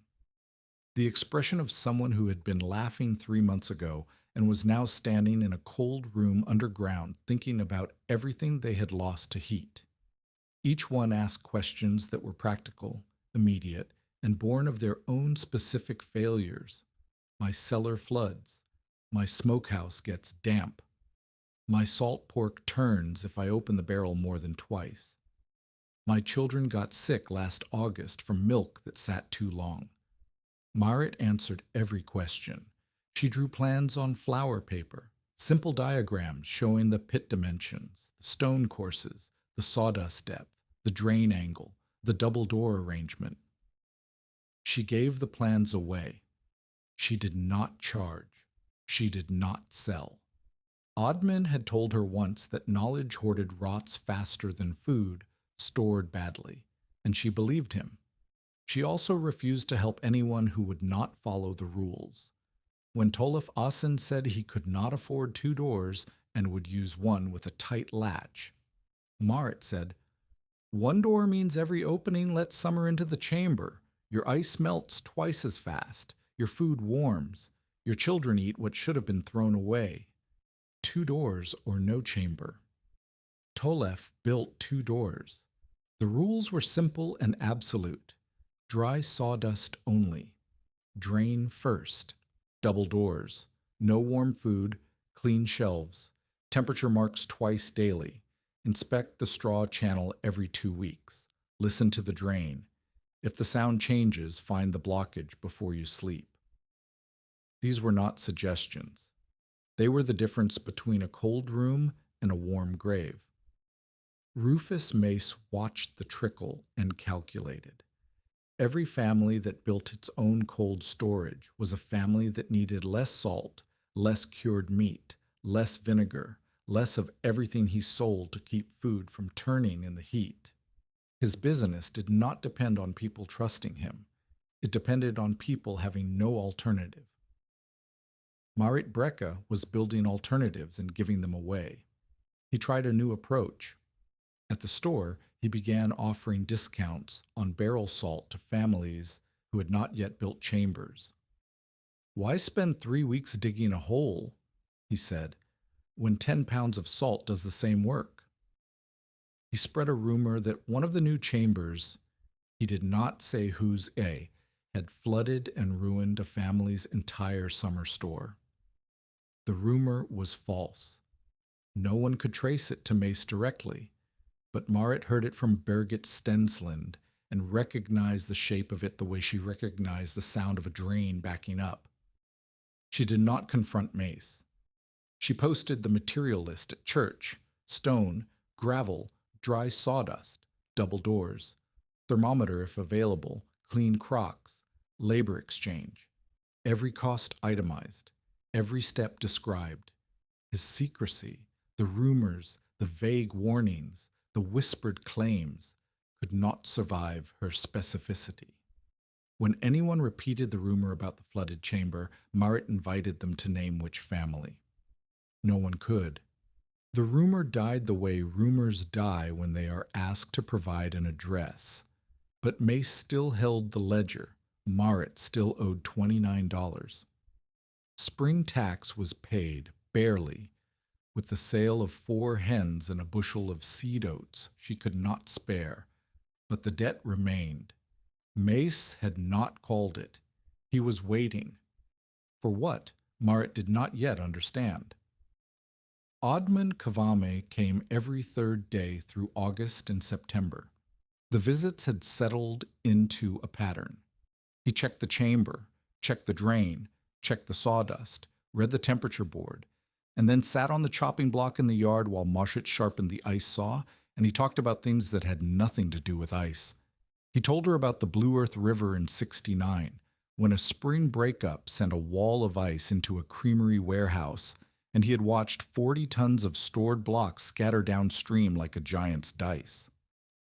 He told her about a woman in Faribault who had kept a private ice room for 14 years and whose butter was so consistently cold that the railroad hotel bought from her exclusively.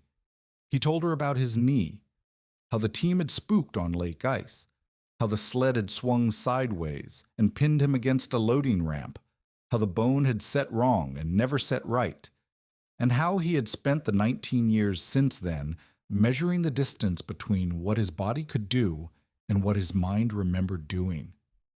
Marit listened. She sharpened the saw. The blade sang against the file in a rhythm that matched the rhythm of his voice, and sometimes she forgot which sound was which. In return, she showed him her system, not just the tally marks. He had seen those, but the logic behind them. She tracked not only temperature and door openings, but storage duration. How long did milk keep before the taste changed? How long could butter sit before softening? What was the maximum number of door openings in a day before the temperature climbed 1 degree and did not come back down overnight? She had answers, specific to her chamber, specific to her sawdust depth, specific to her stone and her drain, and her particular 15 feet of earth. Odman studied the numbers and said, "You have done something I never did in 19 years. You measured the chamber's behavior, not just its temperature. Temperature tells you what is happening. Your marks tell you why." "My marks tell me when I am losing," Marit said. "That is more useful than knowing I have already lost." He laughed. It was the first time she had heard him laugh, a short, rough sound like a stone dropped into a bucket. "I will remember that," he said.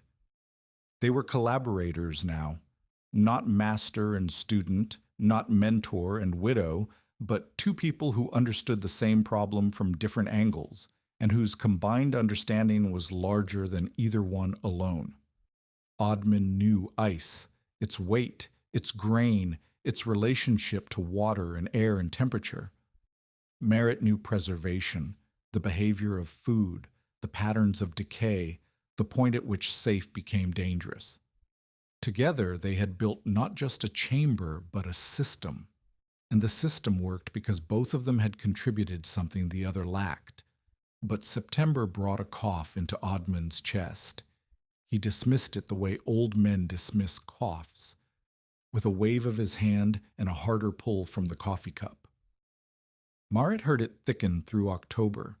By November, the cough had a sound she recognized, the sound of something settling into the lungs and deciding to stay. Winter came back. The river froze. The ice thickened along the slow bend where Odmund had taught Marit to read the surface for clarity and depth. The second ice harvest was needed.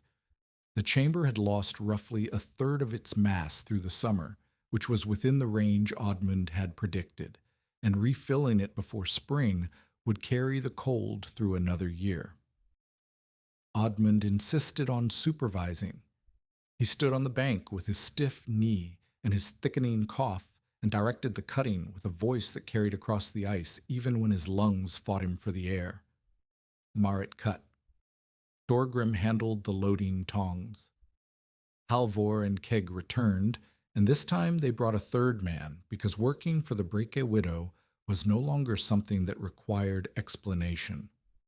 They cut 112 blocks in 2 days, enough to replace what had melted and add a margin. The ice was clear and deep, and rang under the saw with the high, clean note that Odmund said meant no honeycombing, no snow ice, no weakness. On the second afternoon, Odmund walked onto the ice to check a scoring line. His cough seized him mid-step. He bent double and put his hand on the surface and stayed there for 10 seconds, coughing into the space between his chest and the ice. When he straightened, there was blood on his lips. Marit saw it from the loading ramp. She set down the tongs and walked toward him. The ice creaked under her boots. "Go back," he said. "Come off the ice." "I am checking the line." "The line is fine. Come off the ice." He looked at her with the stubbornness of a man who has been measuring things his entire life and does not accept that the thing being measured is now himself.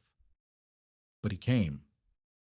He walked back to the bank and sat on a stone and wiped his mouth with the back of his hand. The blood was bright against the cold whitened skin. "Pneumonia," he said, as if naming it gave him authority over it. "Dr. Vale," Marit said. "Vale will tell me to rest. I know what rest looks like.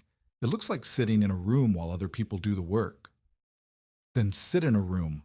The work is done." He looked at the ice field, at the scored lines, at Thorgrim working the tongs with the quiet competence of a boy who had been learning for a year, at the blocks stacked on the sledge, blue and clean, waiting to be buried under sawdust in the dark. Your boy handles tongs like a foreman, he said. He learned from one. Odman reached into his coat and pulled out his ice chisel, the one he had carried for 19 years, the one with the handle worn smooth and the blade sharpened so many times it had narrowed to half its original width. He held it out. This goes over the inner door, he said. Not as decoration, as a reminder. Listen for hollow ice. If the surface sounds hollow when you tap it, the underside has been eaten by current. Do not cut it. Do not walk on it. Do not trust it, no matter how thick it looks. Marit took the chisel. It was heavier than she expected, or lighter. She could not tell. Her hands were numb. You are giving me this because you think you are dying, she said. I am giving it to you because you are the person who will use it. He stood up from the stone, and his knee cracked, and his cough came back, and he walked down the road toward town with the ice chisel's absence visible in the way he carried his hands. One open, reaching for something that was no longer there. 3 weeks later, on a Tuesday in December, Odman Kavame died in his room above the sled repair shop. He died the way ice men die when their lungs fill, quietly at night, alone, with a window cracked because even at the end he could not bear a room without moving air. Dr. Vale closed his eyes. The minister said words. Marit stood at the grave and held the chisel against her chest and did not speak because there was nothing to say that the chisel did not already say. That night, the river groaned, the deep shuddering sound of ice shifting in its bed, moving under pressure from cold above and current below. Marit heard it from the kitchen. She set down the mending and listened. The sound was wrong, not the steady creak of settling ice, but the sharper, faster sound of fracture. She put on her coat and walked to the bank and stood in the dark and listened the way Odmund had taught her to listen. The ice was splitting somewhere upstream, a crack running from the far bank toward the slow bend. She could hear it moving, the sound traveling through the surface like a whisper through a wall. She turned back. The cutting channel they had used 2 weeks earlier was safe. The ice around it was solid, the sound coming from farther north.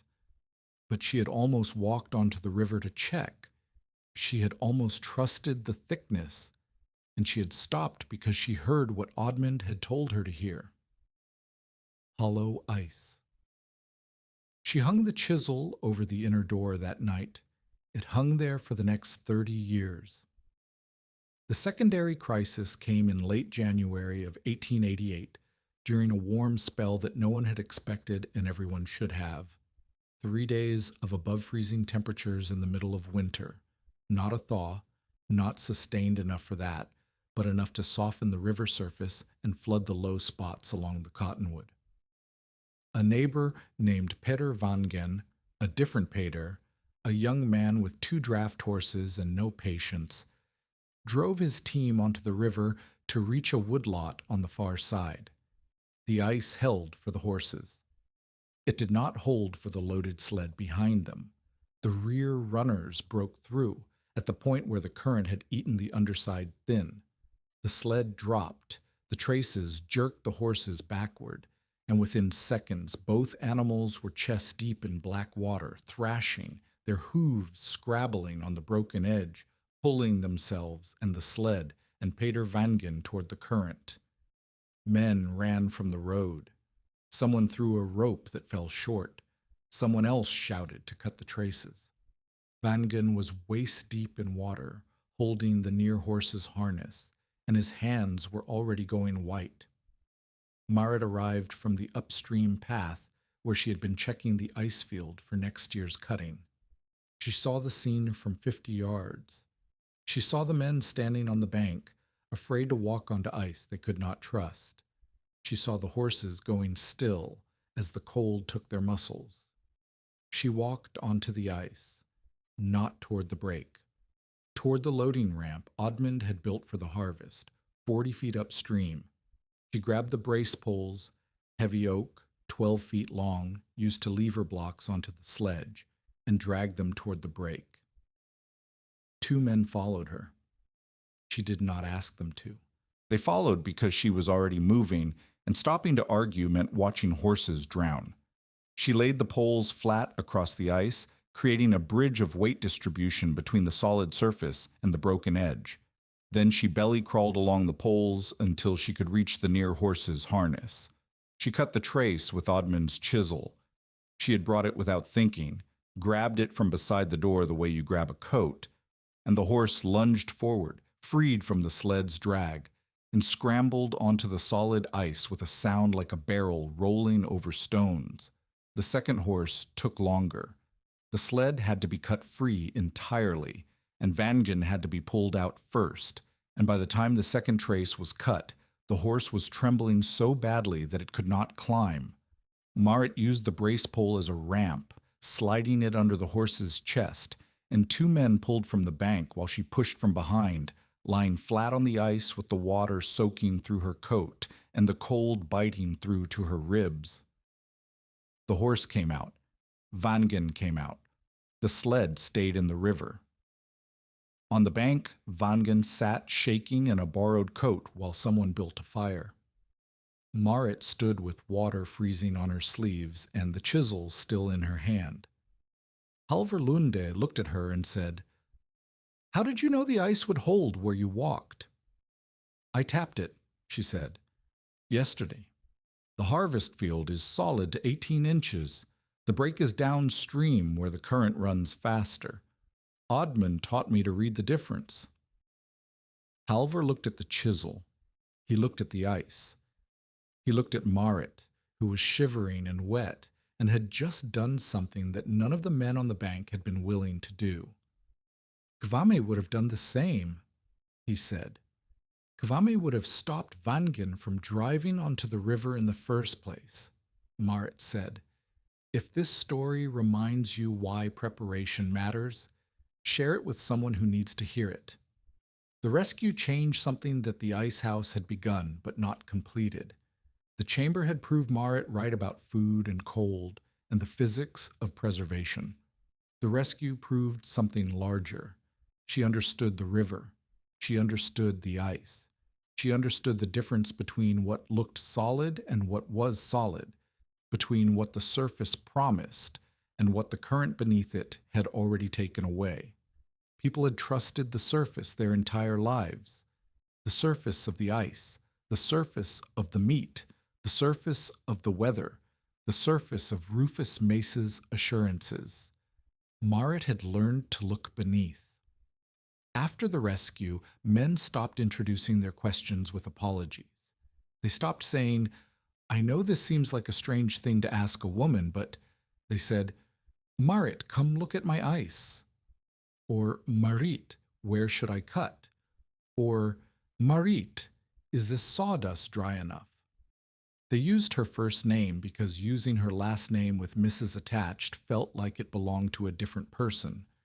The widow they had laughed at, the woman buying sweepings, the grief-struck fool burying winter like seed corn.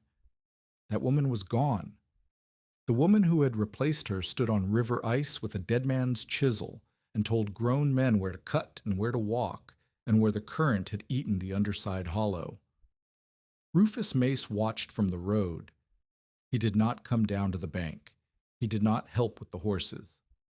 He stood with his hands in his coat pockets and his ledger somewhere behind his eyes, calculating what this meant for a man whose power depended on people having no one else to trust.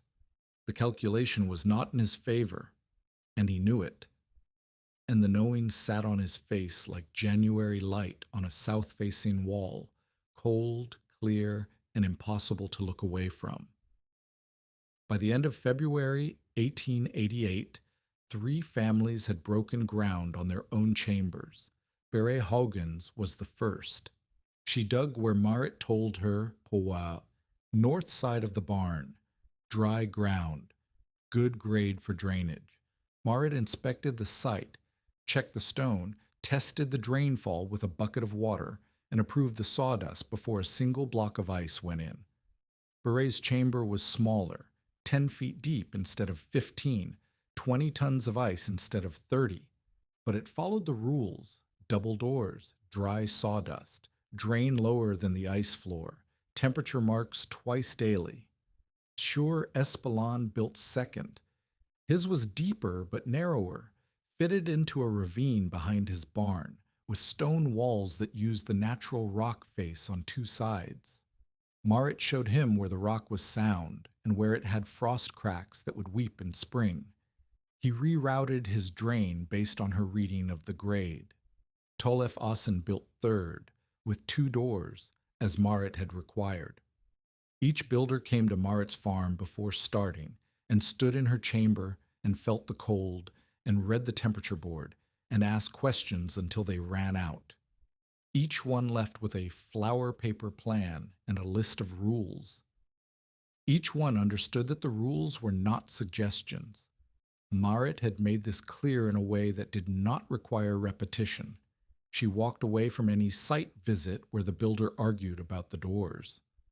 Oddmund's absence was a presence in all of this. His lessons lived in Marit's hands in the way she tapped stone and red ice and pitched a drain by ear. But the collaborative energy, the back and forth, the arguments that made both of them better, the shared language of measurement and observation, that was gone. Marit taught alone now. She answered every question. She demonstrated every principle. But there was no one to correct her, no one to argue with her, no one to say, "Your pitch is wrong," or "every 2 weeks," or "listen for hollow ice." The chisel over the door was a reminder that knowledge, like cold, needed to be held in place by something solid, or it dissipated into the air. She missed him the way you miss a tool you have grown so accustomed to using that your hand closes on empty air before your mind remembers it is gone. Not with tears, not with words, with the involuntary motion of reaching for something that is no longer there. The summer of 1888 passed without crisis, not without heat. The heat came, as it always came, pressing down on the fields and turning the air thick and slow above the river. But this time, the heat met resistance. Marit's chamber held at 36 degrees through June, and 37 through July, and 37 through August. Beret Hogan's held at 39, which was higher than Marit liked, but within the safe range. And Beret checked it twice daily and wrote the numbers on her board with the same cramped, determined hand she had used for her 14 questions. Sure, Espelon's held at 35 near the rock walls and 38 near the door, and he enforced the double-door rule with a severity that bordered on religion. The food kept. Milk stayed sweet. Butter stayed firm. Pork stored in covered crocks showed no sign of turning after 3 weeks, then 4, then 6. By August, Marit's chamber held food for 3 families, her own, Beret's overflow, and Ragna Moen's milk while Ragna's chamber was still under construction. The temperature board grew longer. The tally marks multiplied. The pattern held. And Rufus Mace's store grew quieter. Not empty. People still needed flour, lamp oil, nails, cloth, coffee, sugar, the things that did not spoil and could not be dug from the ground or cut from the river. But the salt pork moved slower. The barrel salt sat longer. The smoked ham, which had been Mace's most reliable summer product, because every family needed preserved meat, and every family knew the taste of meat that had turned, and the fear of feeding it to children, hung from the rafters week after week with only the flies for company. Mace adjusted. He lowered prices on cured goods. He offered credit extensions to families who had not built chambers, binding them closer with debt while the families who had built chambers paid cash for what little they needed. He visited the county assessor and suggested that subterranean structures on farmland should be taxed as improvements. The assessor, who was Mace's cousin by marriage, said he would look into it. He did not look into it because the law was clear, and farm outbuildings below ground level were not improvements any more than a cellar was, but the threat circulated. Mace wanted people to believe that building a chamber would cost them not just labor, but money they had not planned to spend. Marit heard about the tax threat from Birgit Stensland, who had heard it from the assessor's wife. She did not react. She did not need to. The threat was empty, and empty threats had a shorter life than spoiled pork in August. What Marit did instead was more effective than any response. She organized the first cooperative ice harvest. The idea was practical, not political. Ice cutting required tools, plows, saws, chisels, tongs, loading ramps, sledges that were expensive to own and used only a few weeks per year. A single set of tools shared among 6 families could serve all of them if the cutting was coordinated. Oddman had mentioned this once in passing while sharpening the ice saw. The commercial houses cut for dozens of customers with one crew and one tool set. There's no reason farm families cannot do the same, except that no one has organized it. Marit organized it. She scheduled the harvest for the last week of January, 1889, when the ice on the slow bend was thickest and the weather most reliably cold. She assigned cutting days by family, with the strongest teams cutting first, and the smaller families cutting from the pre-scored blocks the strong teams left behind. She mapped the ice field in sections, marking which areas were clear and which had snow ice or current damage. She posted the schedule at church, itemized, with each family's name and cutting day and the number of blocks they needed. Rufus Mace read the schedule. He said nothing.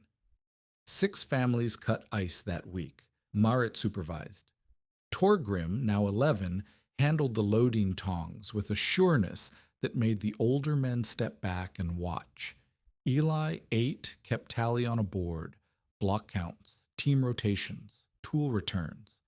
The tools traveled from family to family in a wooden crate that Marit had stenciled with one word: return. The harvest produced enough ice for all 6 chambers plus a reserve stack buried under sawdust at Merritt's farm.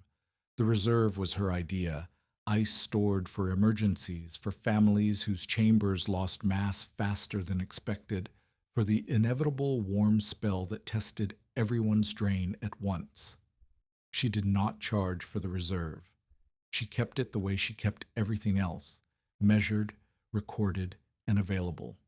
The cooperative harvest cost each family less than $2 in shared expenses.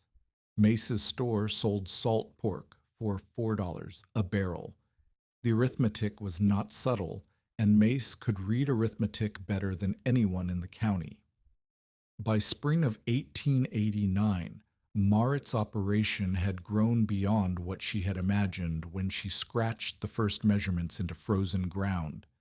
6 families used chambers built from her plans. 3 more were digging. The cooperative tool set served all of them. The rules: dry sawdust, drain first, double doors, no warm food, clean shelves, temperature marks twice daily, had spread by repetition until they functioned less like instructions and more like a shared language. Families compared temperature boards. Children knew the double-door rule the way they knew not to touch the stove. Beret Haugen, who had once said jars were not children's food, now inspected new chambers alongside Marit with the proprietary sternness of someone who has earned the right to judge. Marit kept her own chamber immaculate. She had added improvements over the winter. A smaller outer vestibule that trapped cold air between the shed door and the trap, reducing temperature loss when the shed was opened for other purposes. A removable sawdust hatch on a rope and pulley system that let her replenish insulation without climbing into the ice mass. Whitewashed interior shelves that showed stains and drips before they could spread. A screened vent near the top of the chamber that could be plugged with a cork and canvas stopper, allowing controlled air exchange when the chamber was opened for extended cleaning. A separate shelf for milk set higher than the meat shelf because milk absorbed odors and meat shed them. She marked door-open minutes with wooden pegs driven into a board by the trap. Each peg represented 1 minute. The children enforced the rule. If someone left the inner door open past 3 pegs, Eli called out the count from above. It was a game, and it was not a game. The pegs were measurement, and measurement was the foundation of everything Marit had built. She taught the system to anyone who came. Her teaching was not lecture, it was demonstration, correction, and refusal. She showed a farmer that wet sawdust was worse than none by pressing a handful against his wrist and asking him to tell her which was warmer, the wet or the dry. She made Beret reject a second cellar site because the soil test showed clay that would swell and crack the stone lining within 2 years. She taught children to carry one crock at a time and shut the inner door before speaking, because the impulse to call upward, "Which crock, Mama?"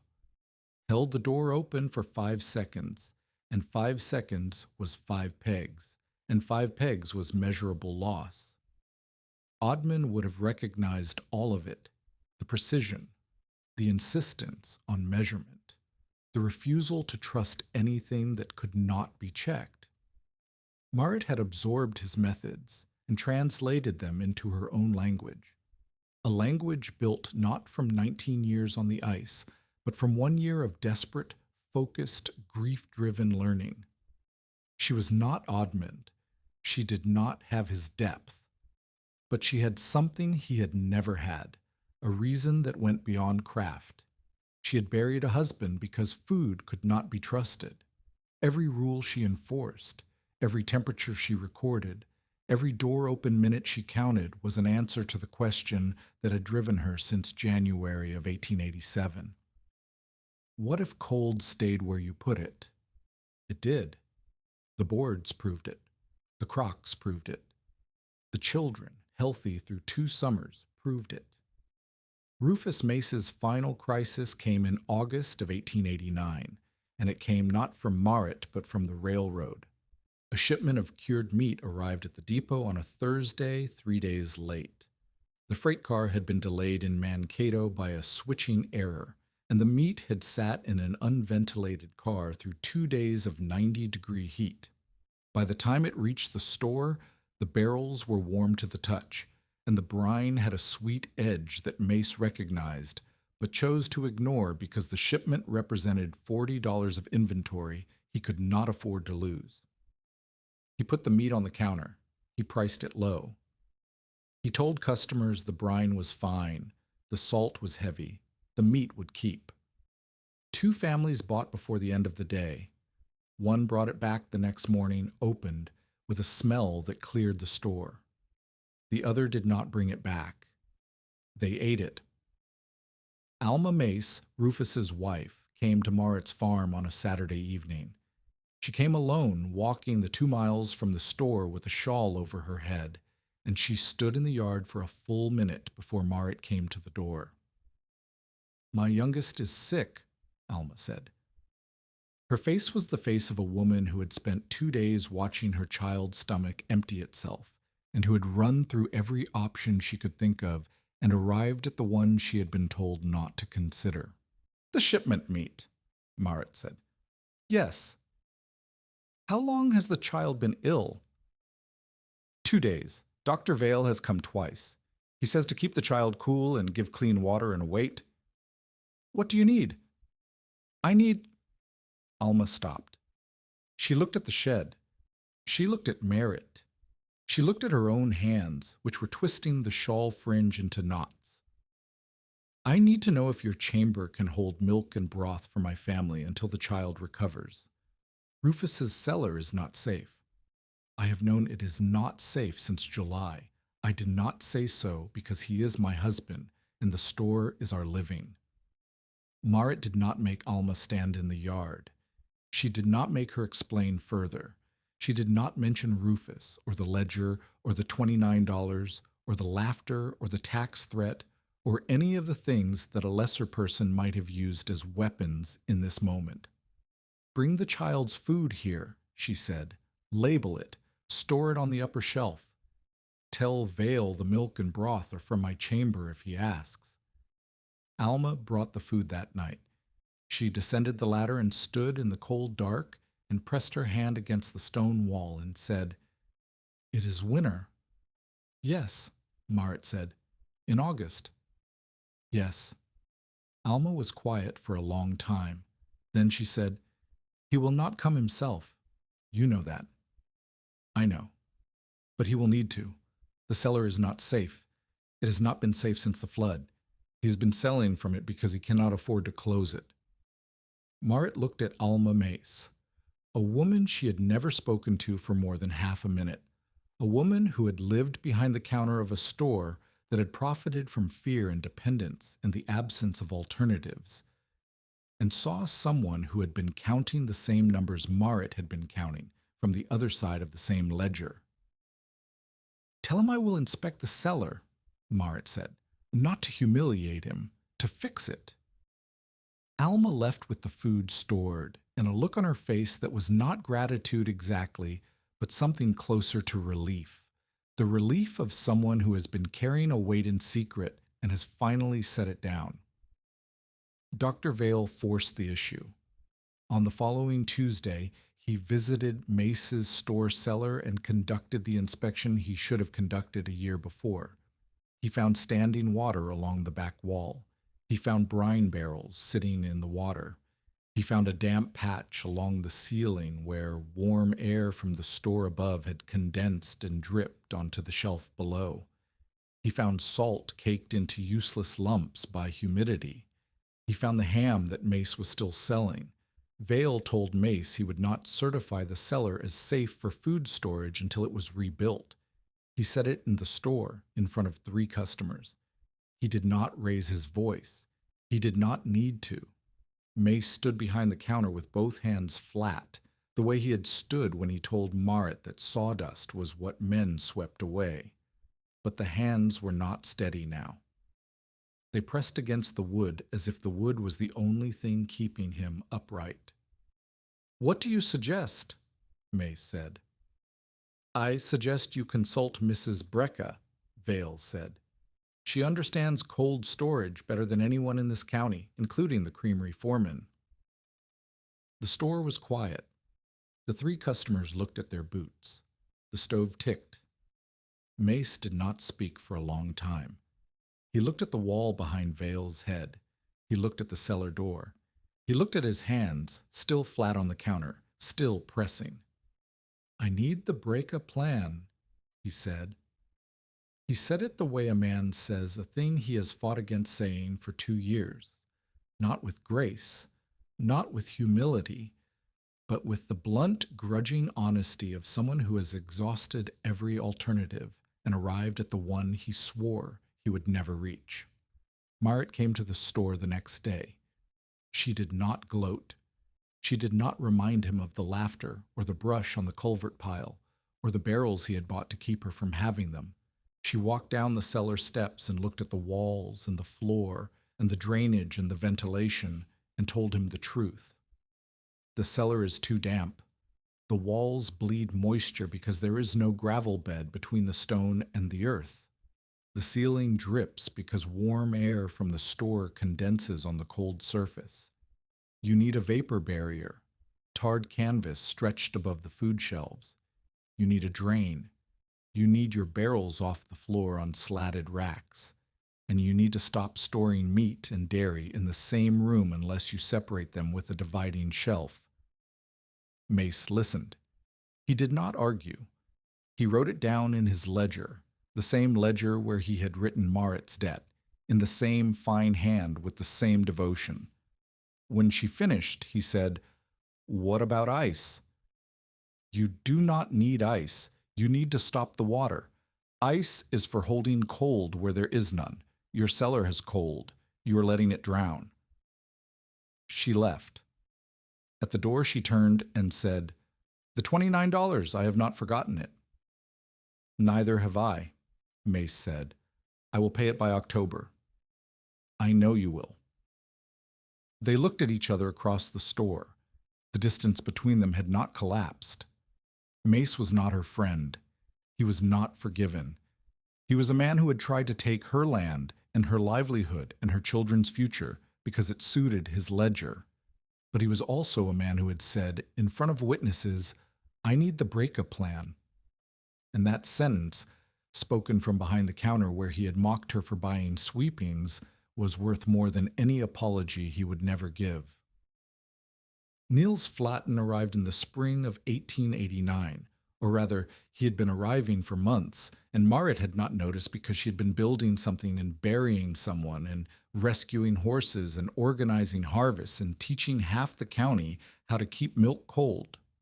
He was a widower, a wagon maker from the Blue Earth Valley, 41 years old, with large hands and a quiet manner, and a workshop full of tools he maintained with the same obsessive precision that Marit applied to her temperature boards.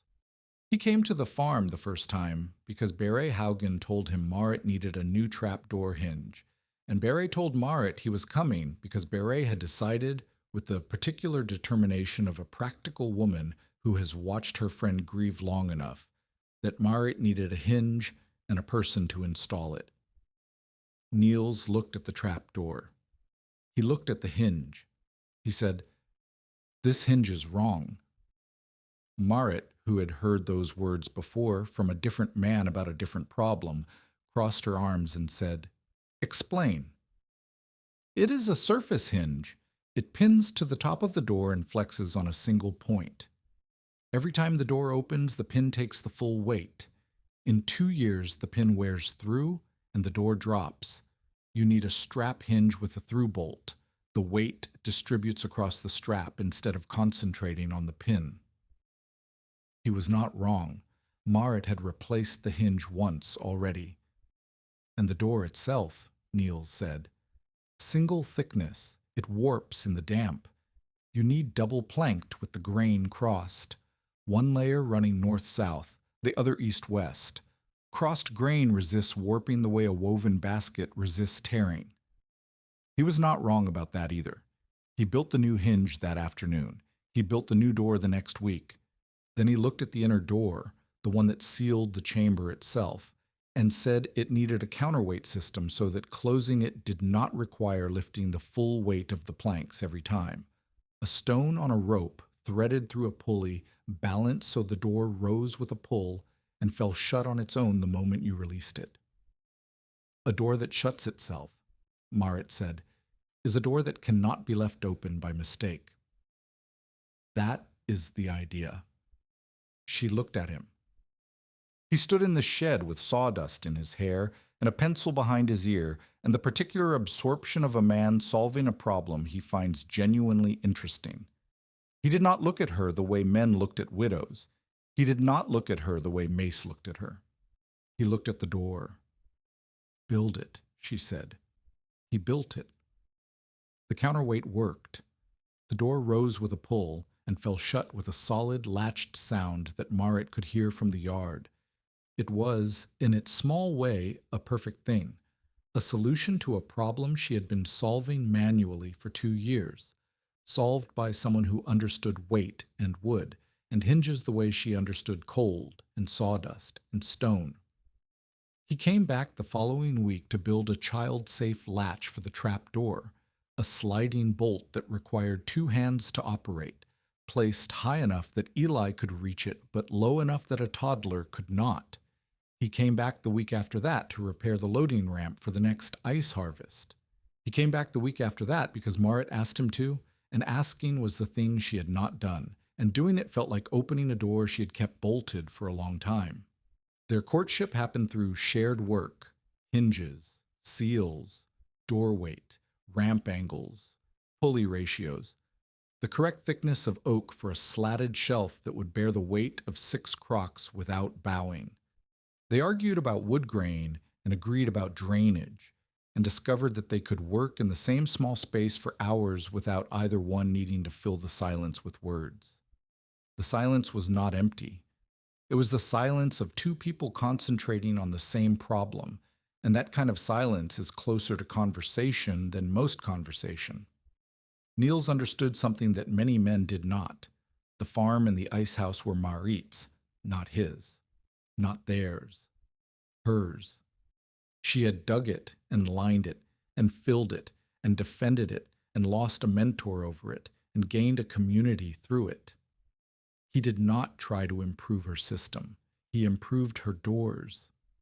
The distinction mattered, and his understanding of it was the thing that made Marit trust him, not with her heart, which she did not discuss, but with her keys, which she did. They married in the spring of 1891, in a ceremony so small that Berit Haugen complained about it for a month afterward. Niels moved into the farmhouse and built a workshop beside the barn and continued making wagons and doors and hinges and the occasional icehouse component for families who were building new chambers based on Marit's plans. He was good with the children. Torgrim taught him to handle loading tongs. Eli taught him the peg system for tracking door open minutes. He learned both. The years compressed the way years do when the crisis is over and the work becomes routine. 1891 became 1893, became 1895. The cooperative ice harvest grew from 6 families to 12. A single shared tool set served them all. The rules chalked inside different sheds across the cottonwood and toward New Ulm were identical. Marit's rules, copied from her flour paper plans, enforced by women who had learned them in her chamber and carried them home like seed. Eli grew into a dairy woman. She kept temperature ledgers with a precision that exceeded her mother's, recording not just degrees but humidity estimates, door open durations, and the storage life of every product that passed through her shelves. She married a farmer's son who built her a chamber as a wedding gift, and she inspected it before she agreed to the marriage, and it passed. Torgrim became an ice foreman. He worked the river crews the way Oddmund had worked them, measuring, directing, refusing to cut cloudy ice. He carried his own chisel, not Oddmund's.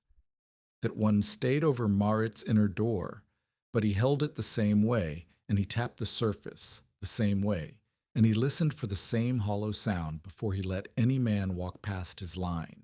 Marit kept the breaky place. She kept the chamber. She kept the temperature board, which by 1895 ran to 4 boards, each one dense with tally marks that recorded 8 years of cold held steady beneath a shed roof, while Minnesota summers tried and failed to reach it. She kept Oddmund's chisel over the inner door, and she kept the brown paper with its numbers and its single sentence. Peter trusted the weather. The weather lied. Behind the flour barrel, though the flour barrel had been replaced twice, she lived into the early years of the new century, long enough to hear about mechanical refrigeration, long enough to see the first electric ice machines arrive in Mankato, long enough to understand that the future would not cut its cold from rivers, or bury it under sawdust, or measure it with spirit thermometers on a string. She did not mock the machines. She said they obeyed the same law. Keep heat out, keep records, keep doors shut. A compressor and a sawdust cap were doing the same work. One required coal, the other required attention. She was not sure which was more reliable. She never stopped checking the temperature board, twice a day, morning and evening. The numbers never varied by more than 3 degrees across a full year. The stone held. The drain sang. The sawdust stayed dry.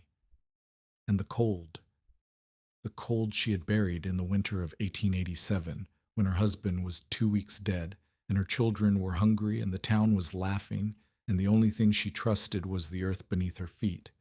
The cold held. It held because she held it. Every day. Every tally mark. Every closed door. Within 3 winters of Marit Brekke's first ice harvest, 12 farm families along the Cottonwood River and toward New Ulm cut ice cooperatively from a single marked field. One shared tool set, Oddmund Kavama's plow, saws, and tongs, maintained by Torgrim Brekke and stored in a crate stenciled return, served every family on the schedule. The spread was visible in a single detail that anyone could see if they looked. Identical double-door rules chalked inside different sheds in different handwriting, all saying the same thing. Marit lived on the briquet place with Niels until the century turned. She did not give speeches.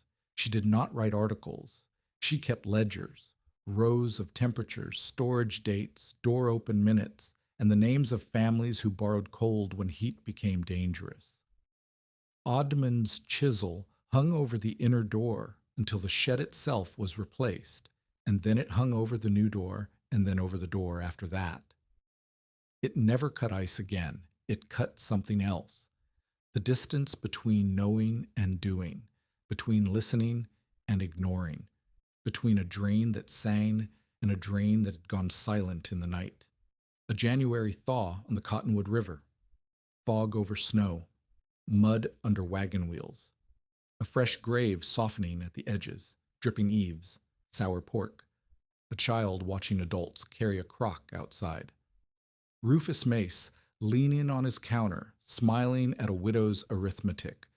Widow Brecca is burying winter like it is seed corn. July sunlight on the shed roof, dust in the yard, flies at the screen, and beneath the boards, beneath the sawdust, beneath 15 feet of stone and earth and silence, a clean crock of milk beating with cold. She had not buried winter. She had taught it to wait.